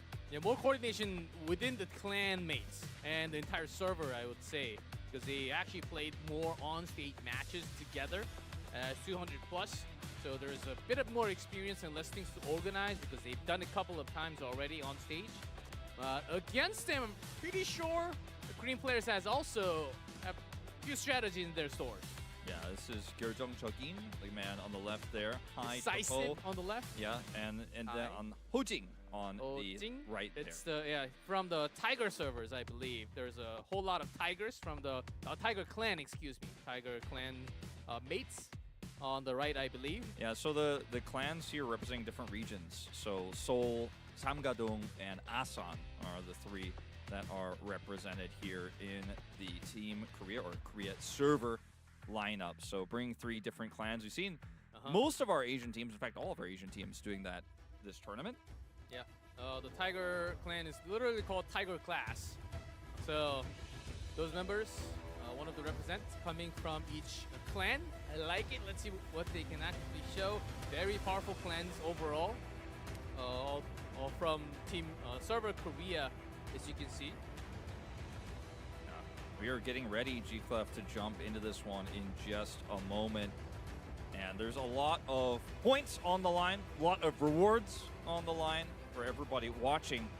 So definitely a tense battle here. And now it's time to show if you are the best of the best. You've won the Ymir Cup, but can you beat Korea? That is the question. There's a lot of pride for their each respective server. Not just the Korea server, also King server. Since especially they were just crowned as a champion. If they go down in an event match, oh man, that's going to leave a mark, and it's going to be a history until the next season. Yeah, that absolutely hurts. I mean, this is always how it is with games like Legend of Ymir, where you've already gotten to the top of your server, right? You've built your clan is massive, your clan gets coordinated with other clans. You're like, this is our team, we're going to go through these qualifiers, this is our server, we picked the best of our server. You know who the best of your server is, right? Everyone knows that.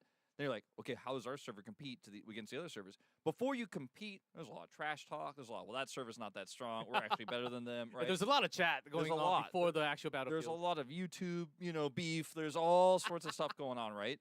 And then you get here, right? You get to prove it. And everyone here was very respectful, of course, in our top 4. But you get to prove that you're the best. As we saw Chabi Boom say earlier, the King server are the kings. But they have to prove themselves here. They got to defend the throne a little bit against the Korean server, who also probably feel like their server is the best server. Yes, and before you actually go deep and have some clashing, if you make any mistakes, lose like 2 lives to begin with. We saw some of the players actually rotating a little too far alone in a like 2-3-man army, like party, and then they would instantly drop within the first 6-7 minutes. And that wasn't just that just did not look too good for the server at all. They lose that much power for the rest of the game, for the entire hour after that. So life system can be a little challenging here. Now, with these evened up combat powers, even a player who's not necessarily a carry, not necessarily a top player, actually has a larger impact. So team coordination, I think, is going to be of the most importance. Like you said, moving together, making strong, decisive calls, not only within your party, but the larger clan as a whole. Maintaining that communication that they've said that a lot of these clans have said they communicate through Discord, right? But whatever service they're using to communicate with each other, everyone's going to have to be listening to the leaders, following those orders, and they have to trust that leadership, and the leadership needs to be solid because we're on just dead even footing. So one mistake can make a match like this snowball so quickly out of control when everyone's at the exact same power level. Yeah, because we have so many players, so many different clans. Usually, there's one big commander for the entire server, and then the party leaders, and then the clan leaders. So usually, the commander would send a message to the clan leader, and then it goes through the party. It branches out like that, and then if that takes a long time, if it takes more than like 3, 4, 5 seconds, that they might react, and they can be chased because it is a huge battlefield with a lot of people. So those command system has to be precise in terms of communication, and sometimes, you get those weird messages in the middle. The messages can be transferred in a wrong way or with a wrong number. Let's say I toss to you, okay, we're going to base 2, and then the next message says, oh, we're going to base 1. Then there's a problem. Then there's a huge problem and a clunked up spots that you will have in the battleground. Then there's an issue. And you have to have a game plan for what happens at spawn based on each and every spawn location that you have, plus the scouts that you send to see the enemy spawn location, because that's also unknown. And if you don't have a plan coming into a match like this, it can create a lot of tension, right? So I think that's an edge that the Korea server definitely has, because they've been able to watch how Kings have played throughout this tournament, and they've been preparing for this matchup only specifically, whereas Kings just won, took a short break, and they have 250 people to manage to come into this server battle here, the final one, and build a strategy without knowing what Korea has been playing like. So strategy-wise, it could be a problem. But what they used so far was so clean.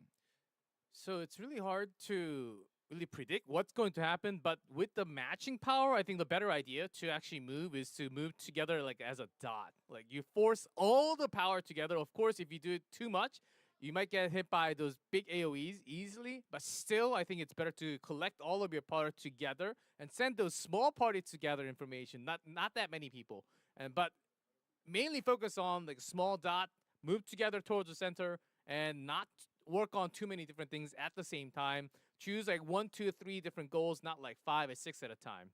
I think those will actually gain you a lot of benefits.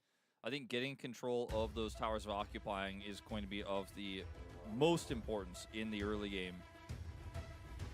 All right, we're ready to jump into the legend match of Ymir Cup Season 2. Let's go to the battlefield.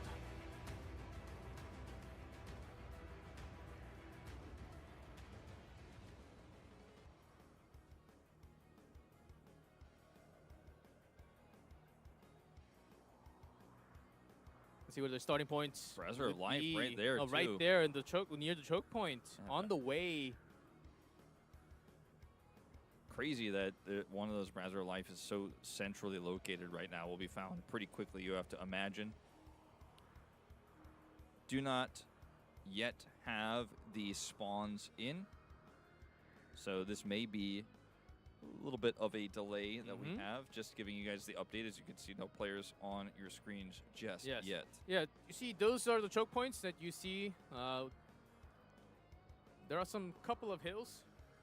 Yeah, that's where funneling through can be quite tricky. And then obviously in the zone where the Tower of Victory is, every entrance is a very narrow and thin choke point, which means that even if you are, for example, if you're the team that has less members surviving or less members in the area, if you can control that choke point, you can basically fight on even footing because so few members can actually come in and attack you at the same time, so you can equalize. But getting that control itself is often very difficult. And usually the team that has more members has control, right? Yeah, That's why they have more members. But there are maneuvers you can make to try to disrupt the advantages that the enemy team does have.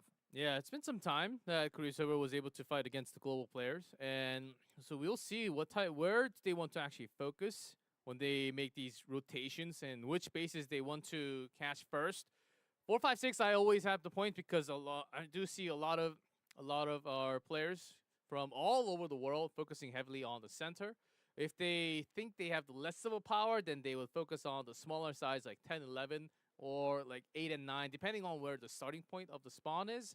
You take those early bases first, gather those early the base buff, level up to at least 2, and then go towards the center. Well, I found those are the really basics. interesting was that Kings were willing to drop their Tower of Occupying to win the fight. They were like, okay, I see you're coming for a contest. We're going to have the best fight possible. No matter what, win the numbers game. They had such good information conveyed with their scouts about where chess was moving.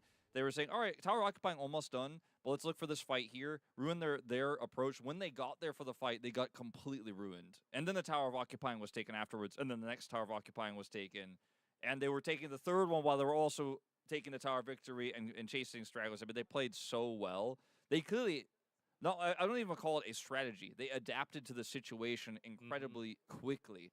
And that's what's so scary about Kings and why they just lifted the trophy moments ago. Yeah, they certainly had the power advantage when they were fighting against the Tower Occupying easily around the boss space. They chose 2 first, which was very lucky. Ended up being the last crown touchdown point. Because I think they wanted to get the central point controlled and then the side later, because at first you don't know exactly where the starting point of the opponent is, as you mentioned. So, and then you go immediately in the battlefield and then you find it out very soon. So before that, you go with the plan A. Okay, let's go to the center, try to see if there's any opponent. And then if there are lots of contests, then we go back to the boss space, which favors us a little more. I think those were going to be like the plan A, B that you have at the beginning of the battlefield phase. We also thought we were going into the game, but it seems like the battlefield is not completely open yet. So we need to wait for the opening time. Yeah, it's just going to take a little bit longer, guys. Thank you so much for your patience. Subscribe. Yes. This is the perfect opportunity. Time. I mentioned to hit that word. You know, obviously everyone who's played in you know, Legend of Ymir understands that it takes a long time to get everyone in when something like this happens. So again, we do appreciate your patience. We're getting closer to that 90,000 YouTube subscriber We Made Global goal. So the YouTube we're talking about is the one that you're watching right now. If you're watching a co-streamer, for example, you might not necessarily be on this YouTube right now, but you can go to We Made Global and press that subscribe button, and it really obviously helps us a lot, helps further these events. It helps all the players to receive get the rewards. Yeah, these big rewards, not just the coupons. We're going to be getting extra every single big milestone on the subscriber count. So make sure to come to the official channel and also subscribe. Not only the influencers that we have that's covering the championship as well as the official. Make sure to come and subscribe to both. Why not? I think it's a good chance, and maybe towards the end we can have some more coupons. Yes, there's certainly a chance. I would expect. We do like to give coupons away to people who watch the Ymir Cup. That's what we do. You're watching the Ymir Cup. We'd like to give you a coupon. You know, for sure. You like what we do, and we like what you're doing. I know there's another segment with Bella at the end, so maybe there's a good chance. Bella's never going away. She'll be right back. Yes, she's always waiting to come and give you guys more information, more coupons, break down the tournament, interview the players. You could bet there's going to be an interview after this one, G. Clef. Very, very likely.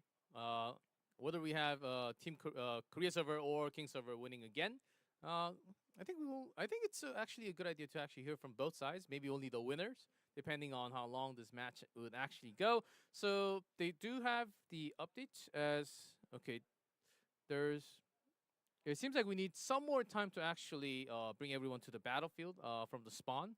So we'll take a couple more minutes at least to actually get the match started. But everyone is actually waiting for the system to just to be in the perfect setting to get into the battlefield and start the match. But it will take a couple of minutes. Yeah, we have players from all over Asia Mhm. joining all at the same time.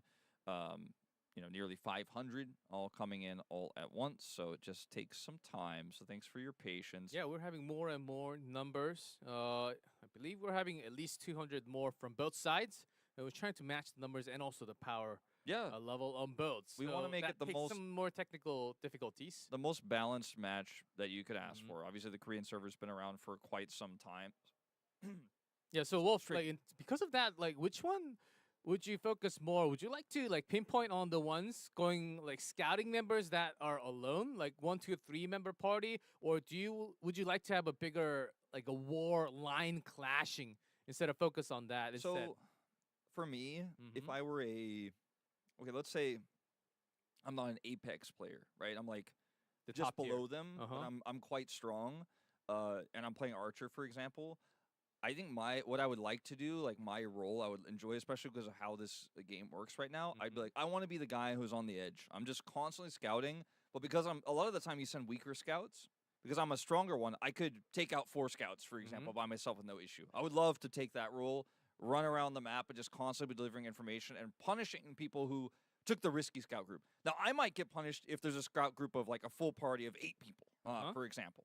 So that'd be something I really personally Yeah. enjoy if I were a player in this match. It's really rough. Matching numbers, you do need a lot of berserkers in front to actually reduce the damage taken, so you can get a lot more shots in you. So you will, I guess, buy more time for the entire team. The backline of archers to do damage, because we're thinking if it's like even footing, same power level, then the archers. It's better to have a lot of archers, but I think it's about reducing the damage coming in to your, not just to yourself, your front line, which Rune Fighters can do a little bit, but Berserker is actually going to do a lot more. I mean, Berserker terms of, actually just their buffs that they have. Yeah, they just end up being a lot tankier. So Rune Fighter is for when you have a setup moment, which requires usually a Berserker and a lot Get of those backup. rune energy, get a lot of knocks, but Berserkers, they can also taunt, take a lot less damage. Also, some CCs, some of those big skills can also land. Berserker's important for controlling the choke point,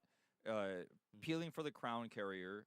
Although, unfortunately, so far in Ymir Cup Season 2, we have not had a real battle for the crown. We had a lot in Season 1. That happened a lot. Season 2 a lot hasn't been more. so much. And some taunt, small AoE, but some stuns as well in the front.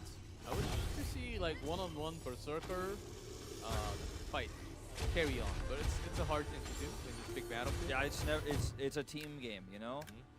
I think that because of the power level being even, archers, who are already the bread and butter, most important class in Legend of Ymir right now, will have an even bigger role to play, because when you are both, if you've followed other games where you have, ranged characters attacking each other, Legend of Ymir is the same, but often it's about the power level, right? Which archers are stronger. Oh, yeah. But if they're the same, the only difference maker is how many you have. Having 20 extra ones can turn a fight so quickly, and then it starts to snowball. And then you've got to realize you're losing the fight.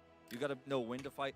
Having the control of chokes can give you a concave, right? So if you have the outward concave, that means more of your archers are firing than the enemy archers. So if they're trying to go into a choke point, only, let's say, if you have a concave of 10 archers and then there's 20 archers on the other side, but only 3 can fire, you win that fight, even if they have more archers than you, because you only have 3 firing. So like that kind of stuff will matter a lot in this match, I think. Yeah, so we do have a slight issue with everyone bringing everyone into the battlefield, and that issue needs to be resolved, and we need some more time, it seems like. So before we go into the battlefield, we are going to be taking a small break, and when we fix the issue with everyone joining into the battlefield, we're 100% ready. When that's the case, we will come back real soon. But before that, we're going to be taking a small break. So do not go anywhere. Stay in chat. We will see you right there. So just a couple of minutes. We'll see you right there.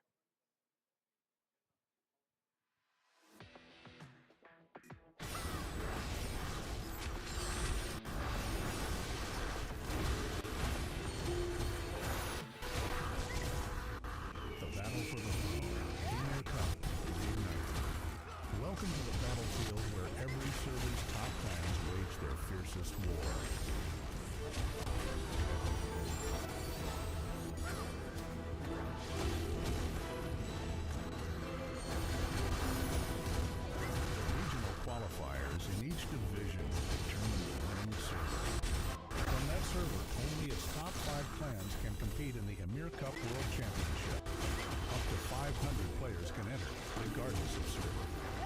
When the match begins for your server, the Ymir Cup icon lights up on the right of your minimap. Press it to enter the battlefield. To begin,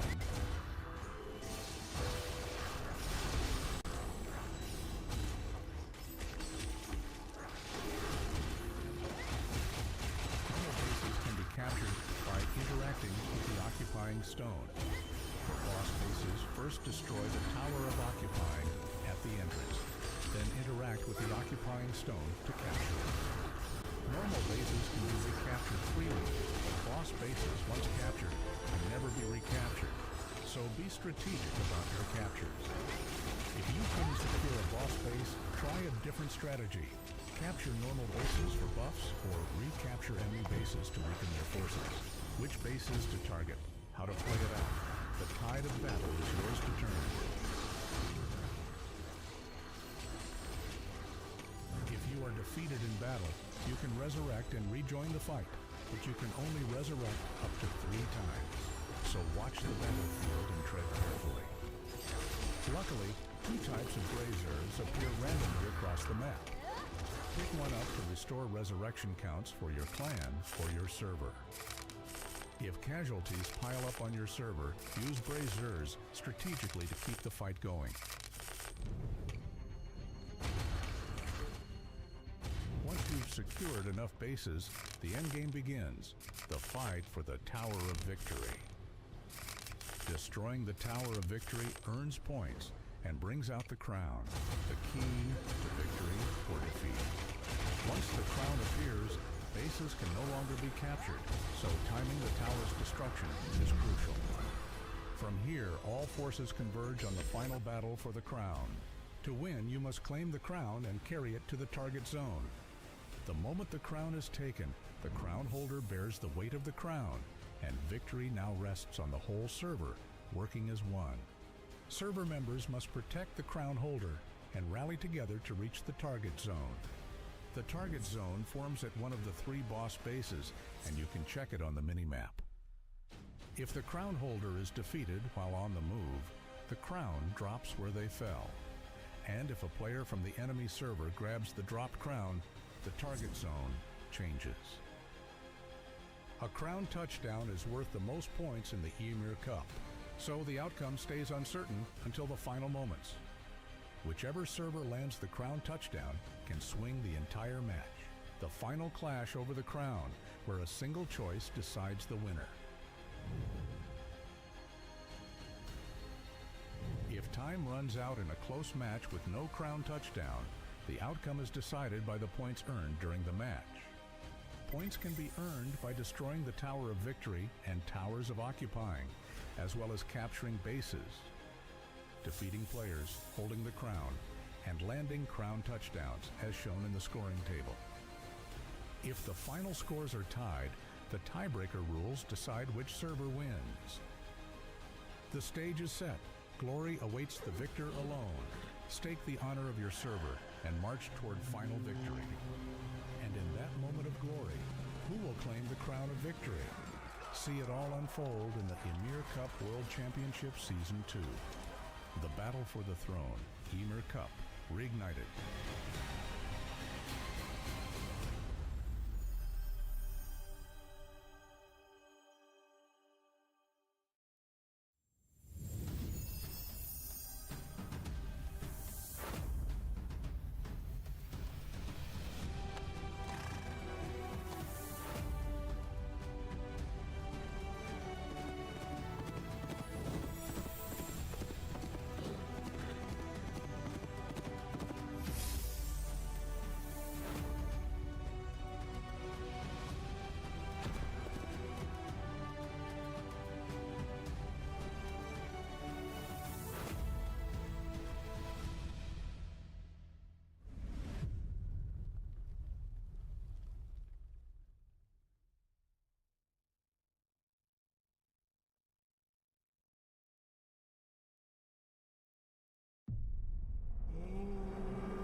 battle for the throne, Ymir Cup, reignited.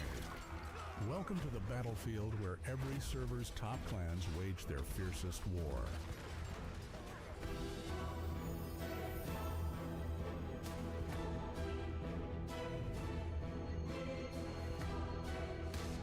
The regional qualifiers in each division determine the winning server.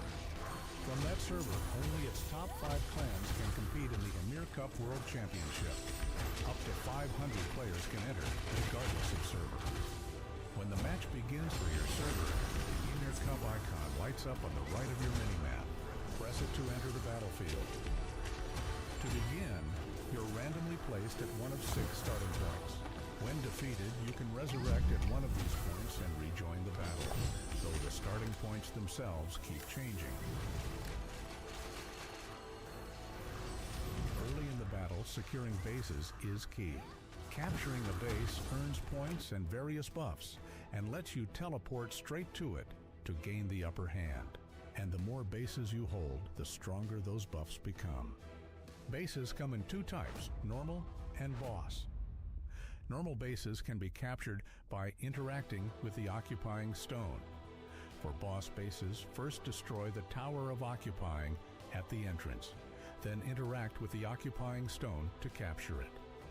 Normal bases can be recaptured freely, but boss bases, once captured, can never be recaptured, so be strategic about your captures. If you couldn't secure a boss base, try a different strategy. Capture normal bases for buffs, or recapture enemy bases to weaken their forces. Which bases to target, how to play it out. The tide of battle is yours to turn. If you are defeated in battle, you can resurrect and rejoin the fight, but you can only resurrect up to 3 times. So watch the battlefield and tread carefully. Luckily, 2 types of braziers appear randomly across the map. Pick one up to restore resurrection counts for your clan or your server. If casualties pile up on your server, use braziers strategically to keep the fight going. Once you've secured enough bases, the endgame begins, the fight for the Tower of Victory. Destroying the Tower of Victory earns points and brings out the crown, the key to victory or defeat. Once the crown appears, bases can no longer be captured, so timing the tower's destruction is crucial. From here, all forces converge on the final battle for the crown. To win, you must claim the crown and carry it to the target zone. The moment the crown is taken, the crown holder bears the weight of the crown, and victory now rests on the whole server, working as one. Server members must protect the crown holder and rally together to reach the target zone. The target zone forms at one of the 3 boss bases, and you can check it on the minimap. If the crown holder is defeated while on the move, the crown drops where they fell. And if a player from the enemy server grabs the dropped crown, the target zone changes. A crown touchdown is worth the most points in the Ymir Cup, so the outcome stays uncertain until the final moments. Whichever server lands the crown touchdown can swing the entire match. The final clash over the crown, where a single choice decides the winner. If time runs out in a close match with no crown touchdown, the outcome is decided by the points earned during the match. Points can be earned by destroying the Tower of Victory and Towers of Occupying, as well as capturing bases, defeating players, holding the crown, and landing crown touchdowns, as shown in the scoring table. If the final scores are tied, the tiebreaker rules decide which server wins. The stage is set. Glory awaits the victor alone. Stake the honor of your server and march toward final victory. And in that moment of glory, who will claim the crown of victory? See it all unfold in the Ymir Cup World Championship Season 2. The battle for the throne, Ymir Cup, reignited.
battle for the throne, Ymir Cup, reignited. Welcome to the battlefield where every server's top clans wage their fiercest war.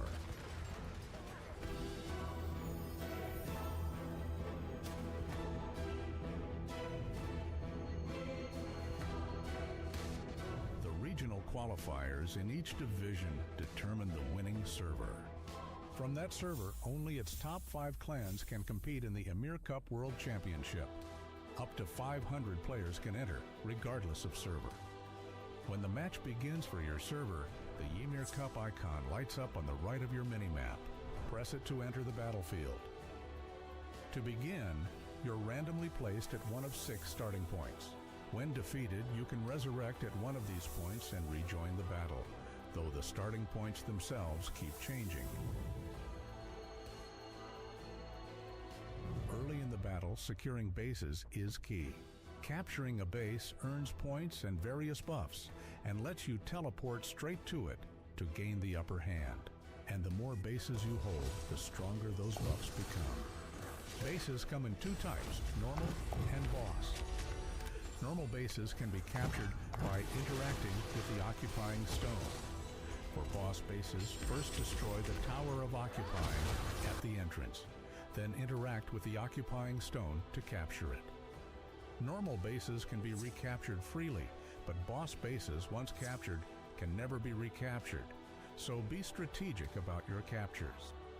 If you couldn't secure a boss base, try a different strategy. Capture normal bases for buffs or recapture enemy bases to weaken their forces.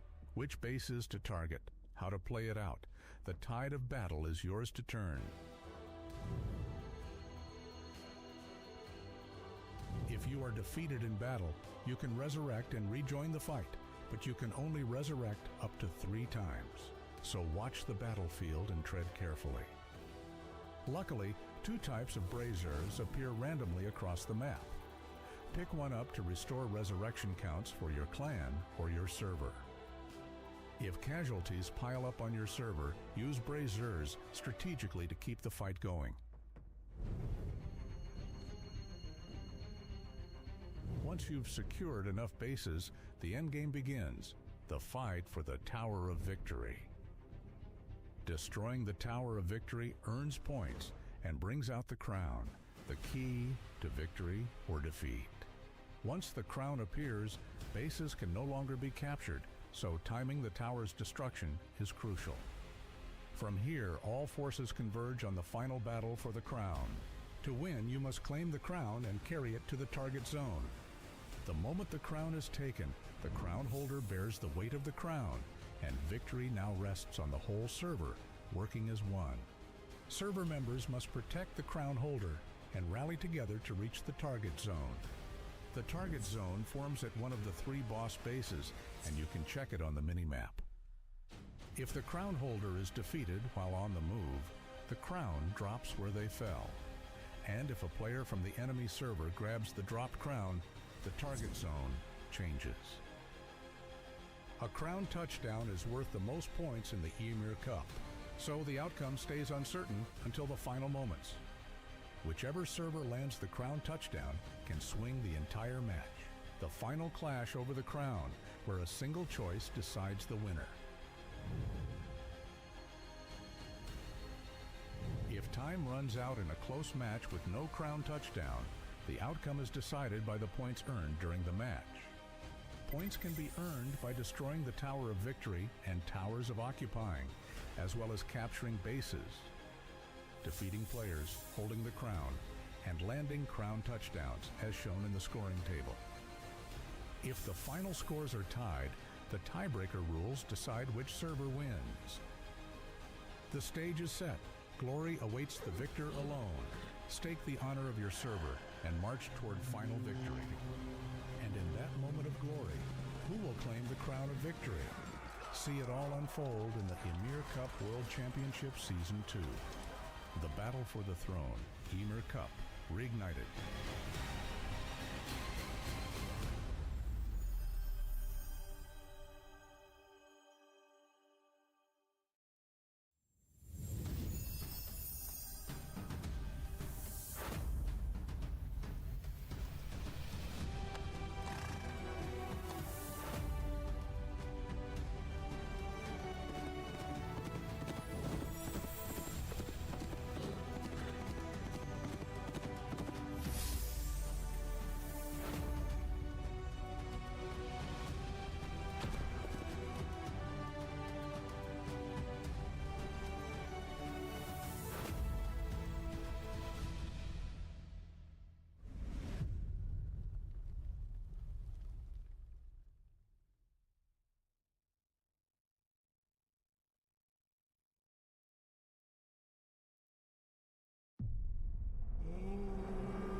for the throne, Ymir Cup, reignited.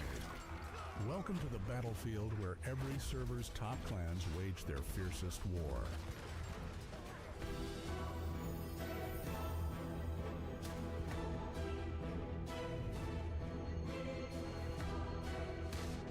The regional qualifiers in each division determine the winning server. From that server, only its top 5 clans can compete in the Ymir Cup World Championship. Up to 500 players can enter, regardless of server. When the match begins for your server, the Ymir Cup icon lights up on the right of your minimap. Press it to enter the battlefield. To begin, you're randomly placed at one of 6 starting points. When defeated, you can resurrect at one of these points and rejoin the battle, though the starting points themselves keep changing. Early in the battle, securing bases is key. Capturing a base earns points and various buffs, and lets you teleport straight to it to gain the upper hand. And the more bases you hold, the stronger those buffs become. Bases come in 2 types, normal and boss. Normal bases can be captured by interacting with the occupying stone. For boss bases, first destroy the Tower of Occupying at the entrance, then interact with the occupying stone to capture it. Normal bases can be recaptured freely, but boss bases, once captured, can never be recaptured, so be strategic about your captures. If you couldn't secure a boss base, try a different strategy. Capture normal bases for buffs or recapture enemy bases to weaken their forces. Which bases to target, how to play it out, the tide of battle is yours to turn.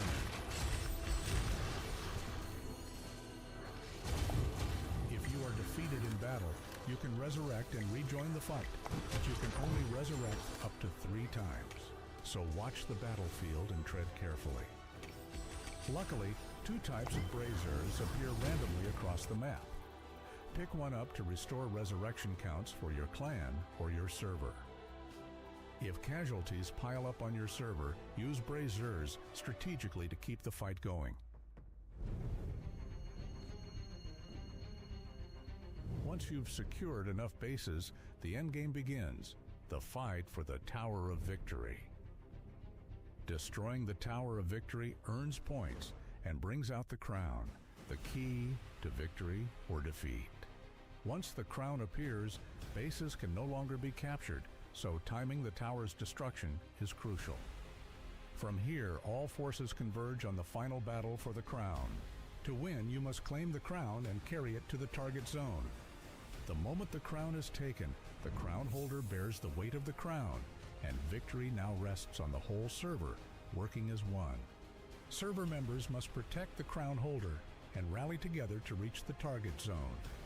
The target zone forms at one of the 3 boss bases, and you can check it on the minimap. If the crown holder is defeated while on the move, the crown drops where they fell. And if a player from the enemy server grabs the dropped crown, the target zone changes. A crown touchdown is worth the most points in the Ymir Cup, so the outcome stays uncertain until the final moments. Whichever server lands the crown touchdown can swing the entire match. The final clash over the crown, where a single choice decides the winner. If time runs out in a close match with no crown touchdown, the outcome is decided by the points earned during the match. Points can be earned by destroying the Tower of Victory and Towers of Occupying, as well as capturing bases, defeating players, holding the crown, and landing crown touchdowns, as shown in the scoring table. If the final scores are tied, the tiebreaker rules decide which server wins. The stage is set. Glory awaits the victor alone. Stake the honor of your server and march toward final victory. And in that moment of glory, who will claim the crown of victory? See it all unfold in the Ymir Cup World Championship Season 2. The battle for the throne, Ymir Cup, reignited.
battlefield where every server's top clans wage their fiercest war.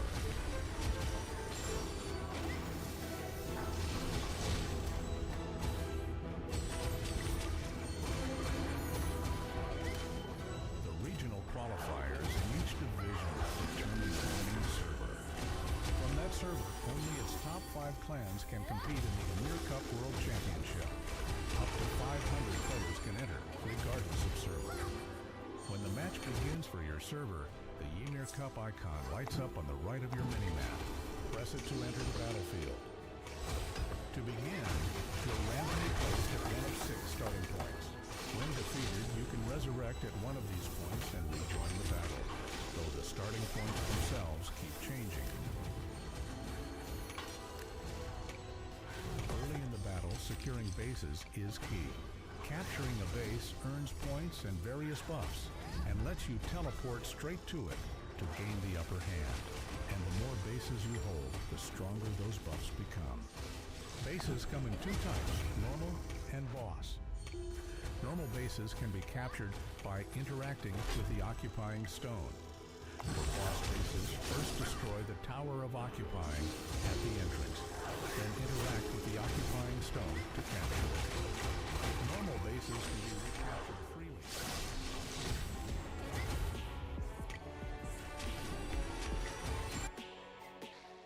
Welcome back to the Ymir Cup World Championship Season 2. G-Clef with Wolf. We are back on the screen because it seems like the technical issue has almost been resolved, and we'll need just a couple more minutes before we actually dive into the match. But we do apologize for the technical delay that has occurred, and the players also to the players who has been waiting for this legend match to happen. Yeah, and thank you guys so much for your patience. Thank you so much. I know this is not what everyone had expected for today, and we have been working tirelessly here to get it back functioning, to have a match that we've been hyping up all day. To recap, we did have Kings win Ymir Cup Season 2, lift the trophy. That went off without any technical problems, right? We had all of that succeed. And we're about to set up for the King versus Korea server matchup here, the Legend match. So if you're just tuning in and you're like, wow, it's stream still going, it's because we haven't played that second match yet. You did not miss it. You did not miss it. It has not happened. So we're going to be heading into that one fairly soon. We talked a lot about how strategically we're not 100% sure what Korea's going to look like here and how prepared they're going to be with the even combat power that's set up on this server as well. I wonder how strong, for example, archers would be, like how many more archers you want to have, and if anyone wants to change class going into this one, we'll see.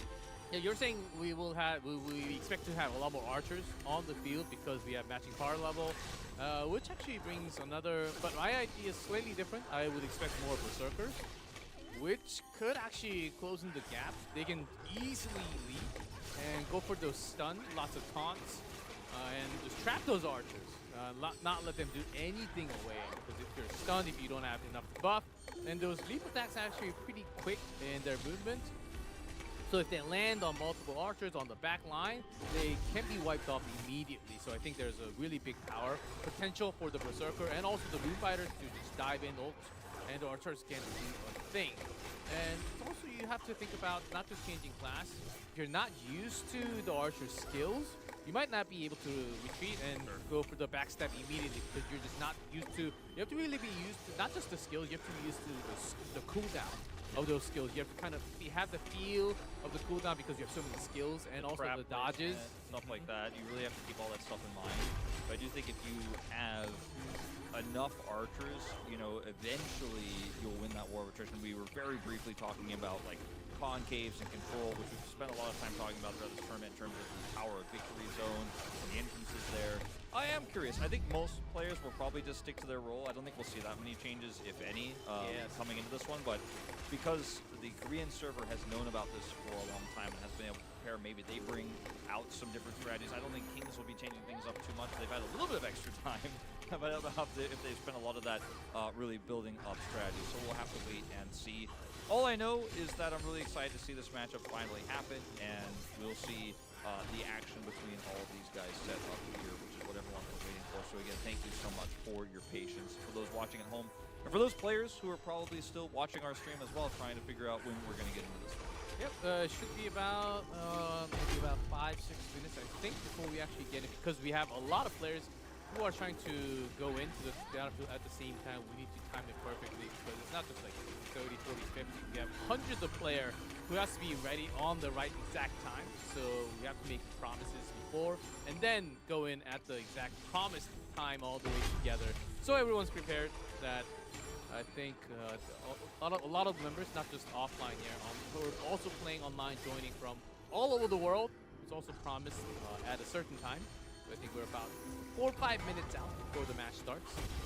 Yeah, I think that the most important thing and the reason why we're having this designated start time is to give those players who weren't certain about what was happening some time to go take a break, you know, get a coffee, whatever the case may be, and know that there's a specific time to come back to, so we're not starting without anyone being at their PC, so everyone has to be notified. Maybe we walked away, you call them up like, hey, come back at this exact specific time, so that we know that get everyone to start. Yeah, we don't want to start the match with only half the players because some people are AFK. So again, thank you for your patience, but that is why we are waiting. Yeah, exactly. The moment you go in, that's when you start, you load in, you start moving. If you're like an inch later, if you start touching or if you get those bases like a 0.2 second late, you might actually take more damage and fall right before. So these timings do matter. We want both sides very fair and square, have set time and immediately spawn, and then try to go for the strategy. And that's, I think, what exactly both teams are looking forward to.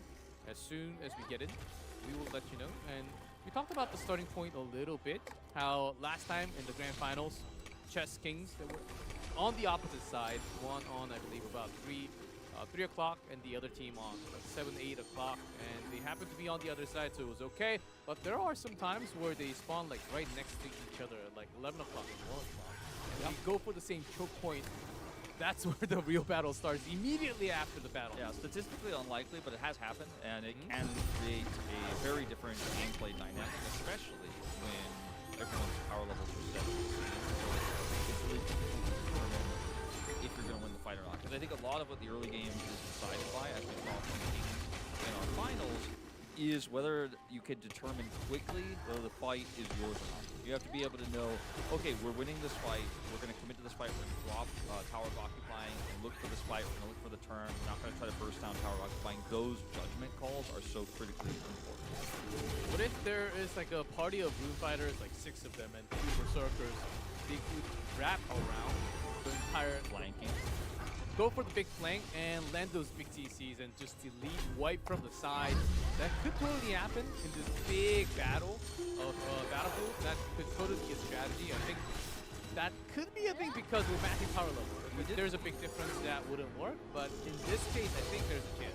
We did see the World kind of do that a little bit in the previous match of the finals, where there were some flanks from him and he was able to get backline access and finish off targets who thought they had gotten escape. He was able to judge the movement and get the exact right placement. So that's definitely a thing you could do. And we do have some very strong Rune Fighter players on both of these servers.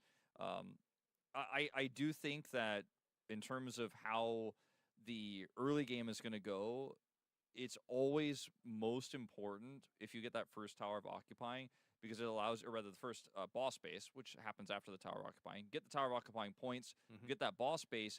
The reinforcement power is so powerful there, because anyone who dies on the enemy team that doesn't have that first boss base has to go to the regular bases. So it takes a few extra seconds to reinforce, and that fight just starts snowballing into a big win, especially when everyone's the same combat power. Like, the snowball can happen even faster, because you don't have a carry who, you can't be like, I need my carry, come over here and clean this up. If everyone's the same, then that role doesn't necessarily exist. Yes, now in this role, you need the party to be a lot more balanced, I think. It can't just be 10 archers all together. I think you need to have at least a couple of sculpts to actually keep in touch to heal around.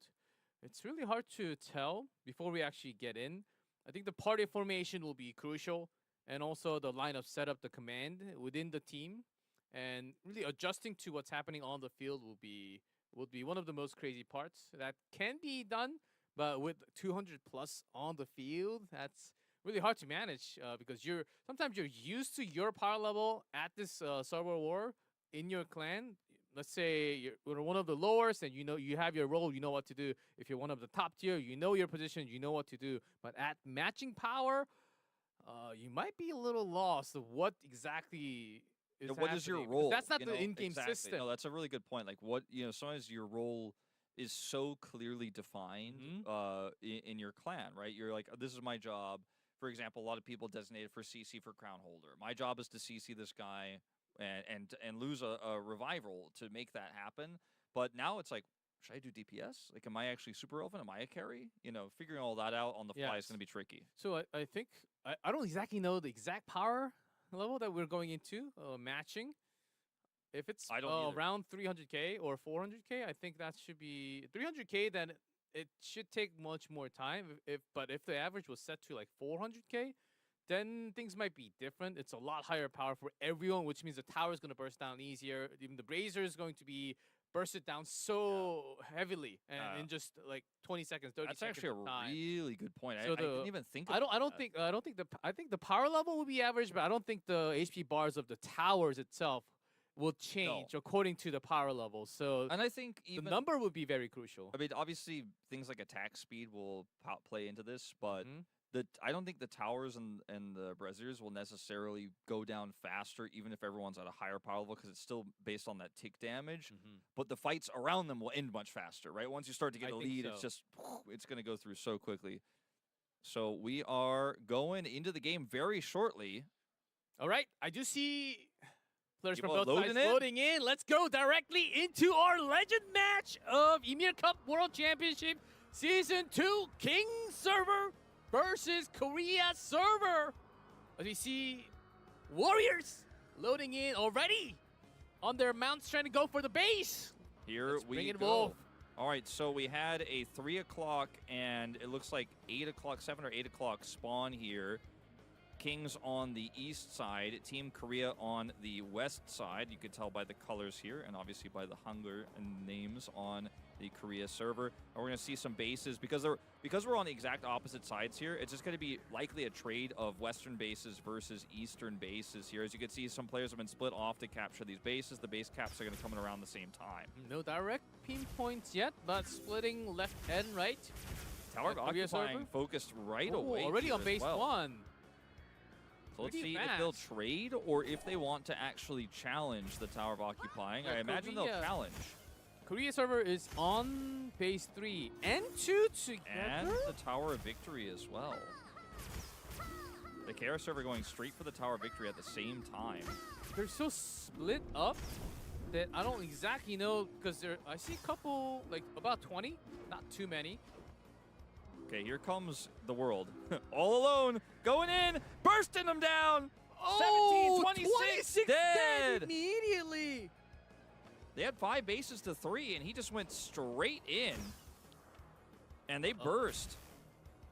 It seems like the world is still having all the numbers to him herself. And just straight up going in and looking for the explosive power there. But we do not exactly know who the top tier. Oh, that trap, bringing everyone together. By the way, and this the is- ultimate.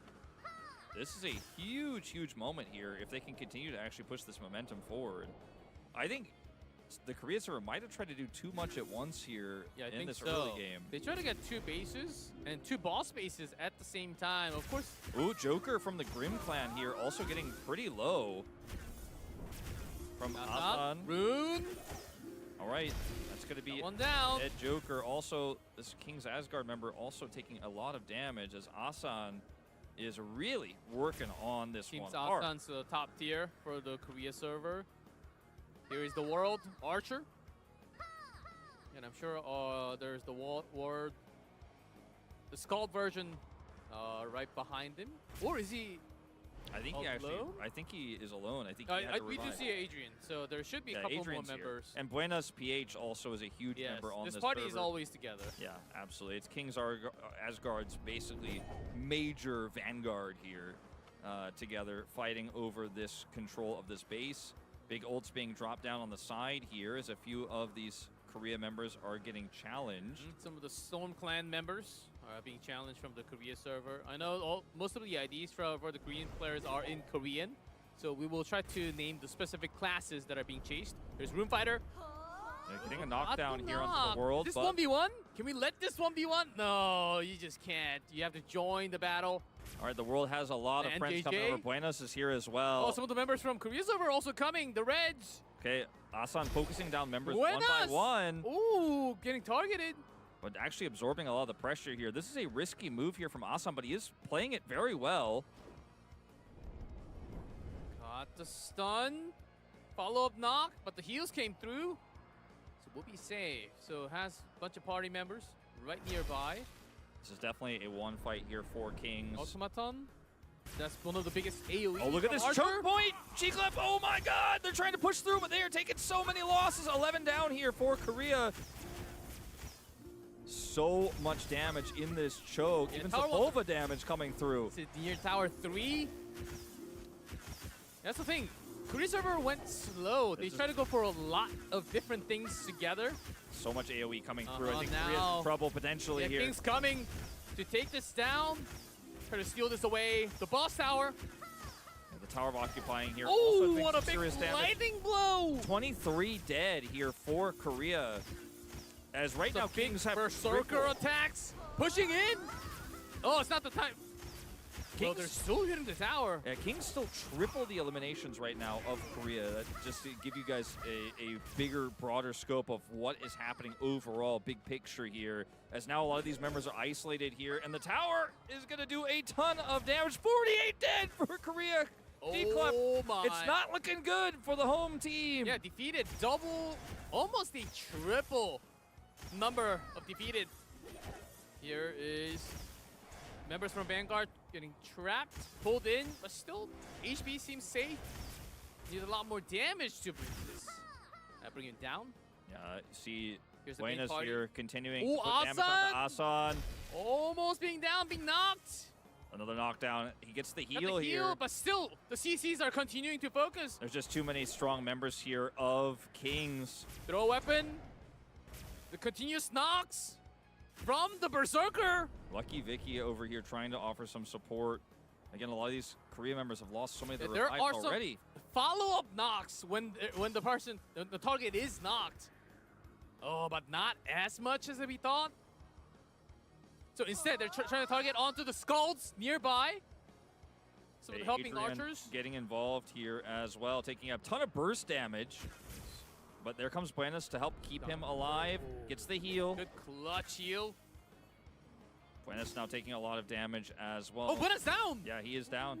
The big burst. The turn I think that was was real. The Pierce. Asan is definitely the main character right now for the Korea server. This is the important. Like, the defeated number is very crucial, but how many lives on these big top-tier carries towards the end of this match is going to be what matters the most. Big ultimates coming down with lightning. Massive, massive lightning tree coming Oh, through. down about 4 members. Look at what's But happening Asan's outside still of alive. this. The world.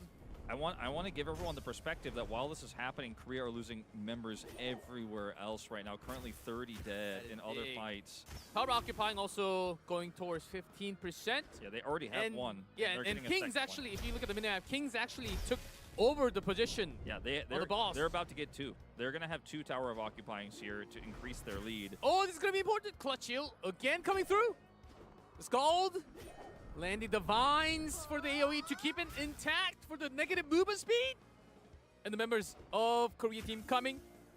Heal for the coming focus. through onto the It seems a world. little dangerous now with the negative movement speed. Buenas going down here again. All Super the low. vines. Oh, taken down it seems. That's one life gone All right, so on the big name. the big name Okay, wiped down as well. Actually revives on the field to wait it for the time being. Still has a Scald. And I believe a Brazier was taken for Kings in all of this as well. They got that second boss Yeah, the base. Song And of now, Valhalla. now they have the third under fire here. It's going to take a little while, but they have full control over this map right now. Yeah, the big names, the top tier fight was cool, but as you mentioned, Wolf, the tower occupying, both taken, base 1 and base 3 boss, taken by Kings. Just buying time right now with our Kings as they win the rest of the game. Exactly. It's a cool fight to watch here, but the big picture is not great for the Korea server. Yeah, the score tells the story itself. Like, the 42. fight looks good for Korea, but they're using so many more resources versus so few for Kings Yeah. that it is really not a winning battle at Or all. just one life. Exactly. One single life of the top tier The player. larger objectives here, the 3 boss bases, are so much more valuable. And so this is a huge problem for the Korea server, as again, the world here just absorbing so much pressure. Feels like doing it almost on his own. Yeah, As the world's rest- still alive because the skulls. Yeah. Always nearby, has the party. You can also revive. The Equilibrium clan is doing a great job at actually giving that additional pressure as well. You can see here the other world looking for some picks on the other side. Here is, again, it's the battle of the world versus Asan Choa, which means I like Asan. And it's, again, a pretty close battle, but the big picture is not Korea's right now. Yeah, exactly. Well, we're starting to see some numbers go up. The dead count up to 16 now. With 602 defeated, I think Korea server had to pick up some of the Brazers. But yeah, I see a lot less hearts that we can see on screen. And these are mostly Korea server players. I mean, they have over triple the defeated Kings do right now, which is part of the score, but we're looking at this last Tower of Occupying, and Korea is trying to put up a fight here, but look at all these black hearts, so few revives left. Over 20, or sorry, soon to be 20, eliminated players here already for this server.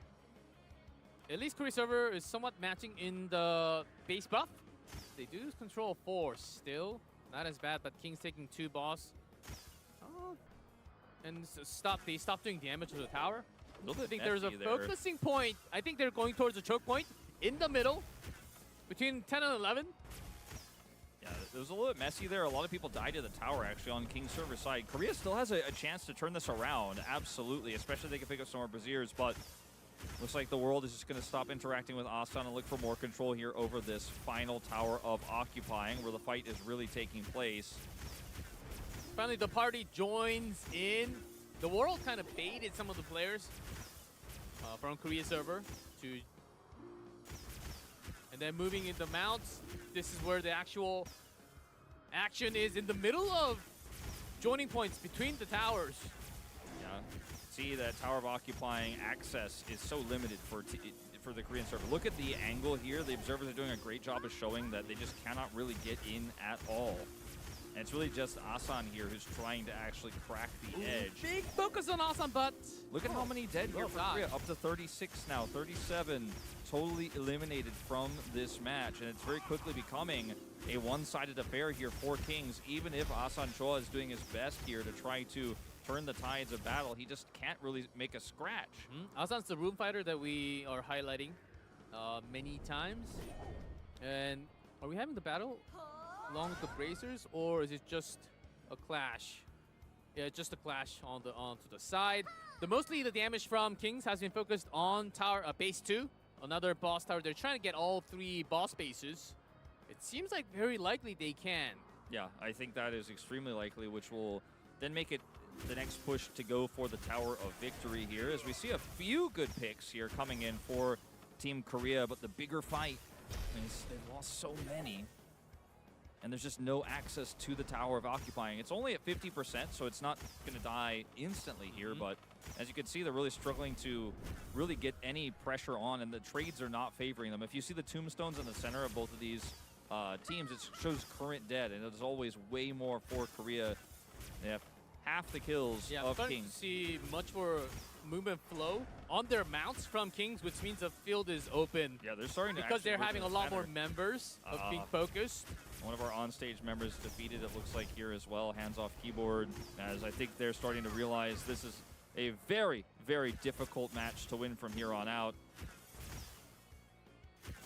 Not feeling too great about it, as Kings, the focus party is built different. They have much more balance around the world, of course, and also the members who can provide CCs, chain CCs against some of the tough opponents.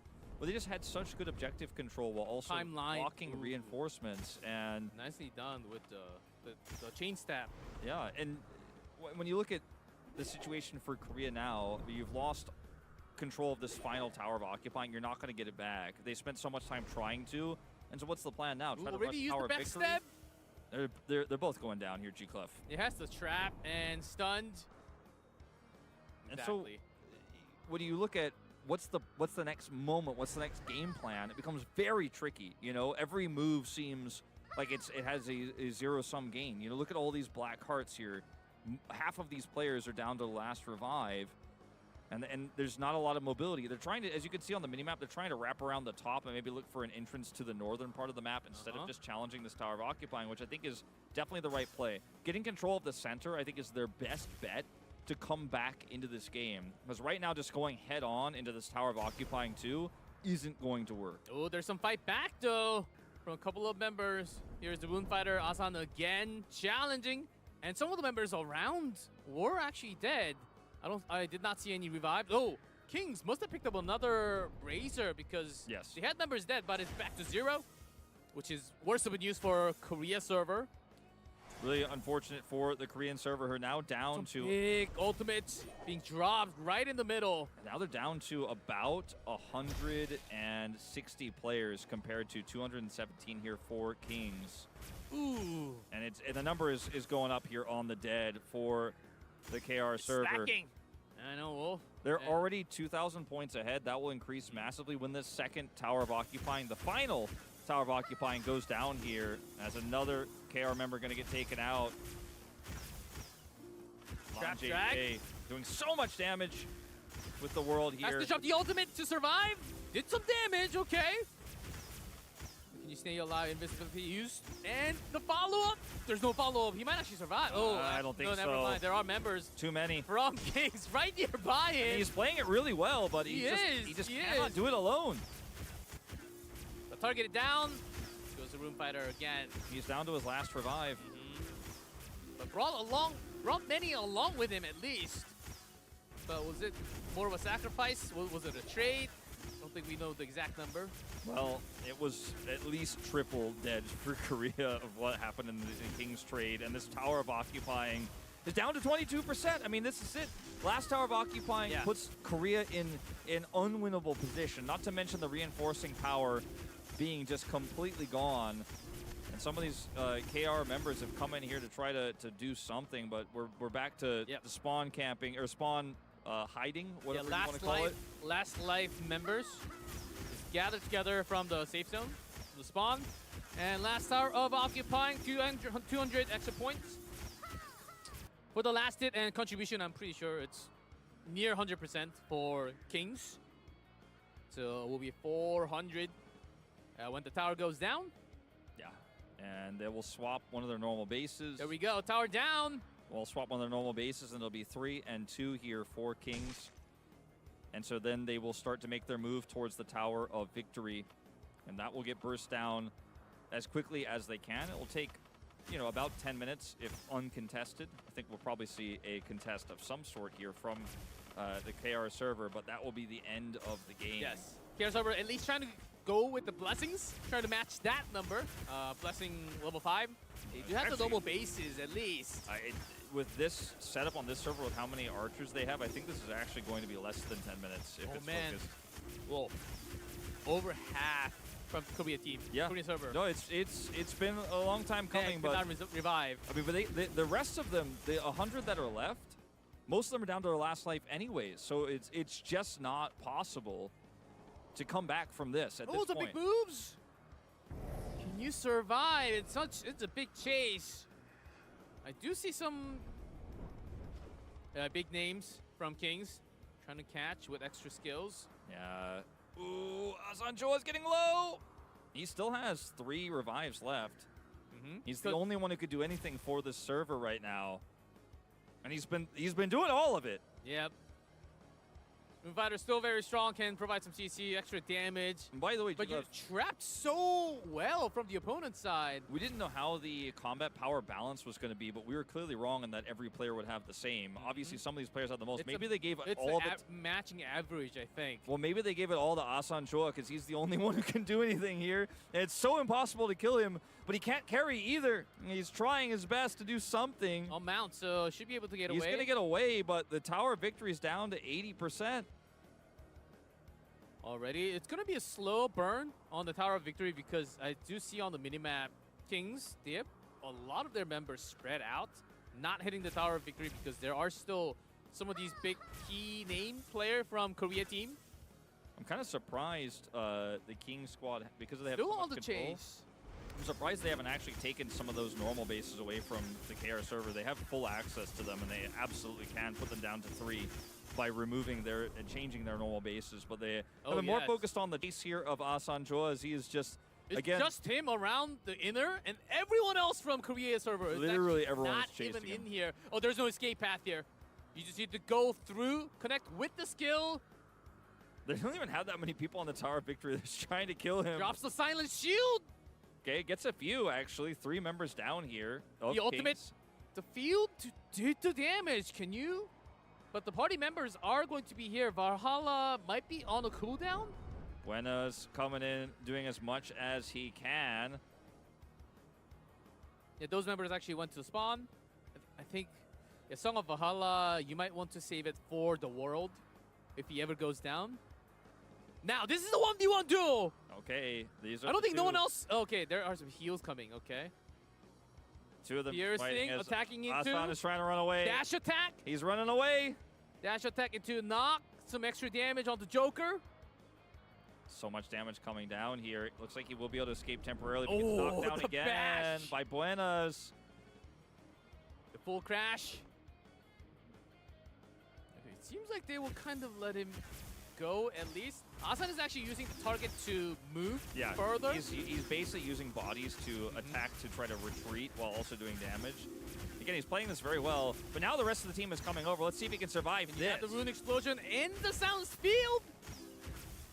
Getting down to 15%, 30% HP, trying to run away. There's too many Kings members here. He gets a heal, though. He's surviving as long as he can. 1 KR server member against the world. That's explosion, but Asan will be proud. He's still He'll alive. clutch. He's still alive, G-Clef, but he's just chain CC'd now. Trying to go against back the into the world. middle, onto the world. Getting so many heals, but is running out. His HP, his resources are running out. He's still alive, You get up the to heals. 90% health. yeah, using the exact buff at I'm the right impressed. time. I'm impressed. Going for the status debuff. Trying to break out of it. Oh, this stun. Change stun.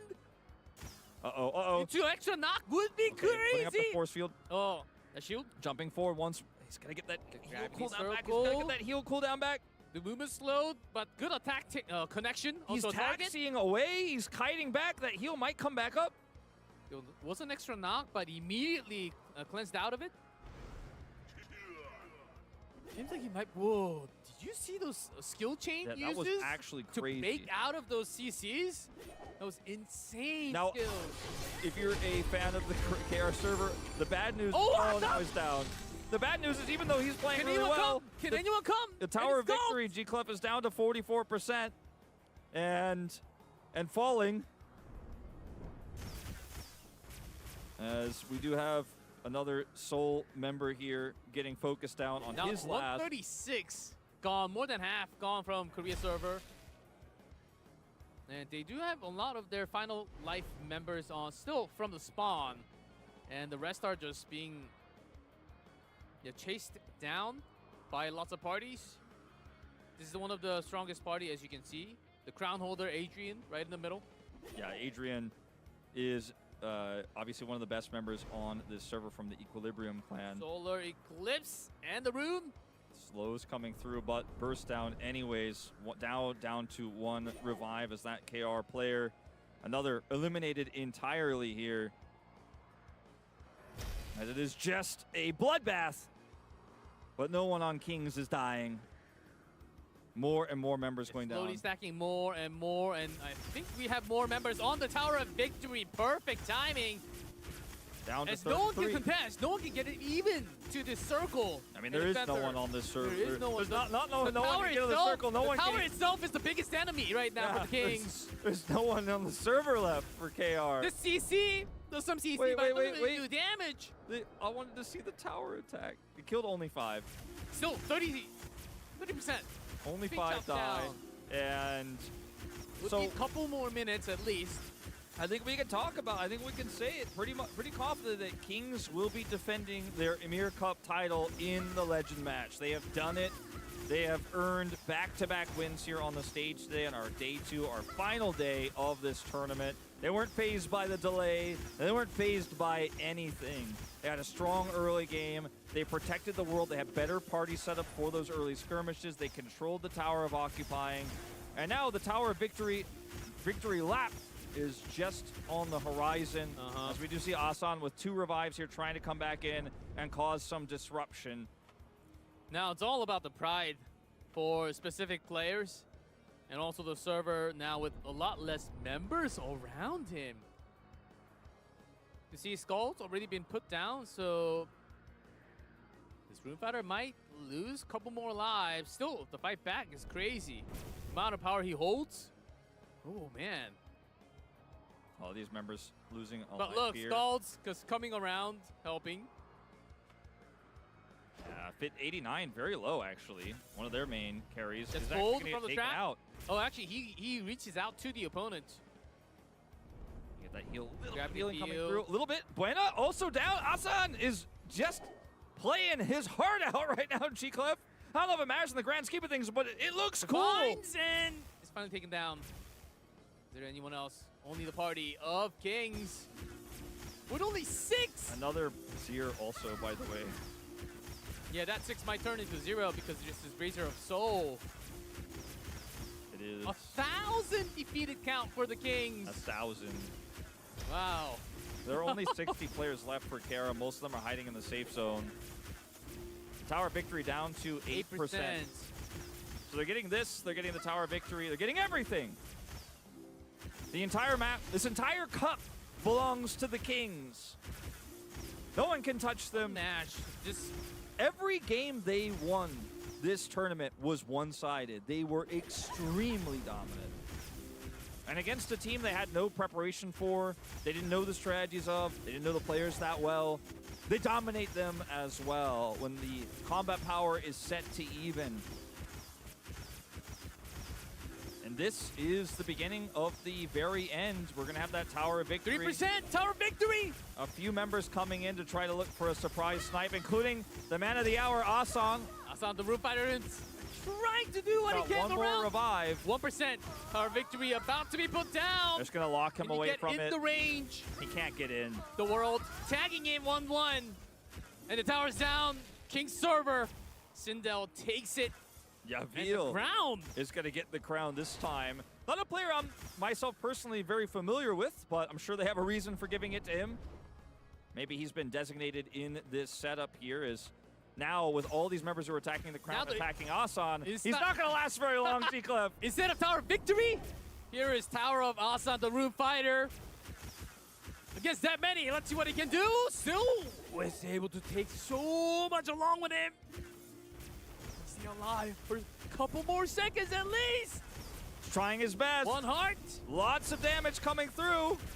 You see some death counts for Kings while the crown is being carried. And I believe it's going to base 1 for the final touchdown. That is base 1 at 2 o'clock. It is base 1 at 2 o'clock. They're going to go through the northern exit and then wrap around to the right. It's going to take some time for Yavil to actually get there, but he is on the marching path. And only, I see a single dot around the crown, and I think that is just the Rune Fighter himself, Asan. And no one else from Korea server can actually get near the crown. Some of those members are actually leaving the safe zone here for KR and heading over slowly.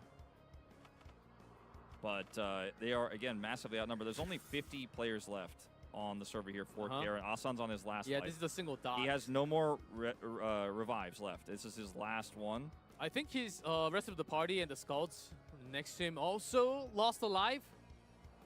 So it's really hard to come together. You will be losing your firepower immediately. He has to kind of sneak over to the touchdown point and see if he can block them. At least they do have 5 bases, so that is okay. But slowly, the crown is almost halfway marked there to the touchdown point. Kings moving across. Where's the crown? Right in the middle, right? Yeah. Slowly around trash About bag. halfway there. So many IDs trying to guard so they cannot even touch or tap into with the radar. They're just celebrating at this point. As there is just using all no the way. dash. Trying to, even the same haircut. Trying to, peanut butter, trying to be the disguise. I think it's pretty obvious who the crown holder is, but I just want to see what Okay, we Aslan's do got see members planned. of Korean server coming from the choke Yeah, they're point. At coming least out a of big spawn. party. They're coming out of the Like spawn. a party of. Let's see. They're on the Coming wrong down to side, the though. They might wire. actually be too slow. It might actually be too slow for a real fight to break out. Because the crown is actually already almost there. They're so late to even have a final funny moment here. Now Are they get they? to have the fun time. Few of these members coming in now. A couple of attacks. 37 dead here for the dropped Kings. ground, but immediately retrieved. They snuck in a couple of members. There is Soul. I believe that's a Rune Fighter too. All right, the crown is dropped again here. Double It's going to be a times. juggle here. 36 dead. So 36 King's actually dead. losing some power. They Lotto snuck picks in it up. Asan's here. Lotto picks it up. All right, we're going to have a huge fight now. Now, the crown retrieval, every time you pick it up, the touchdown point changes. So it's no longer right next to where it was before. Not necessarily, because it will be changed repeatedly as it continues to be dropped and picked back up. I think now, because it was picked up a couple of times, I think it's again at base 1. Yeah. Because I don't see the crown at base 2 and 3. Yeah, you're right. No, it is currently there. Oh, they're marking CCs. If they're CCing him down, Yeah, he can't then they do can anything. carry the crown inside. He's heading It's in. almost there. He's heading in. Almost there inside. Carrying all the way, Kings. Hit 10,000, and it seems like that is going to be it. Kings will win our final legend match after a crazy back-to-back win here. Incredible dominant 3 wins in a row, winning yesterday with the rush to the Tower of Victory. Today, with a more measured, slow gameplay, and in our final match, the resilience was strong. As Kings will win everything that we have to offer here for the Ymir Cup Season 2. Through the semifinals yesterday, into day 2, in the grand finals, and also the legendary event match. Kings will be victorious and undefeated in Season 2. Winners will pick up these rings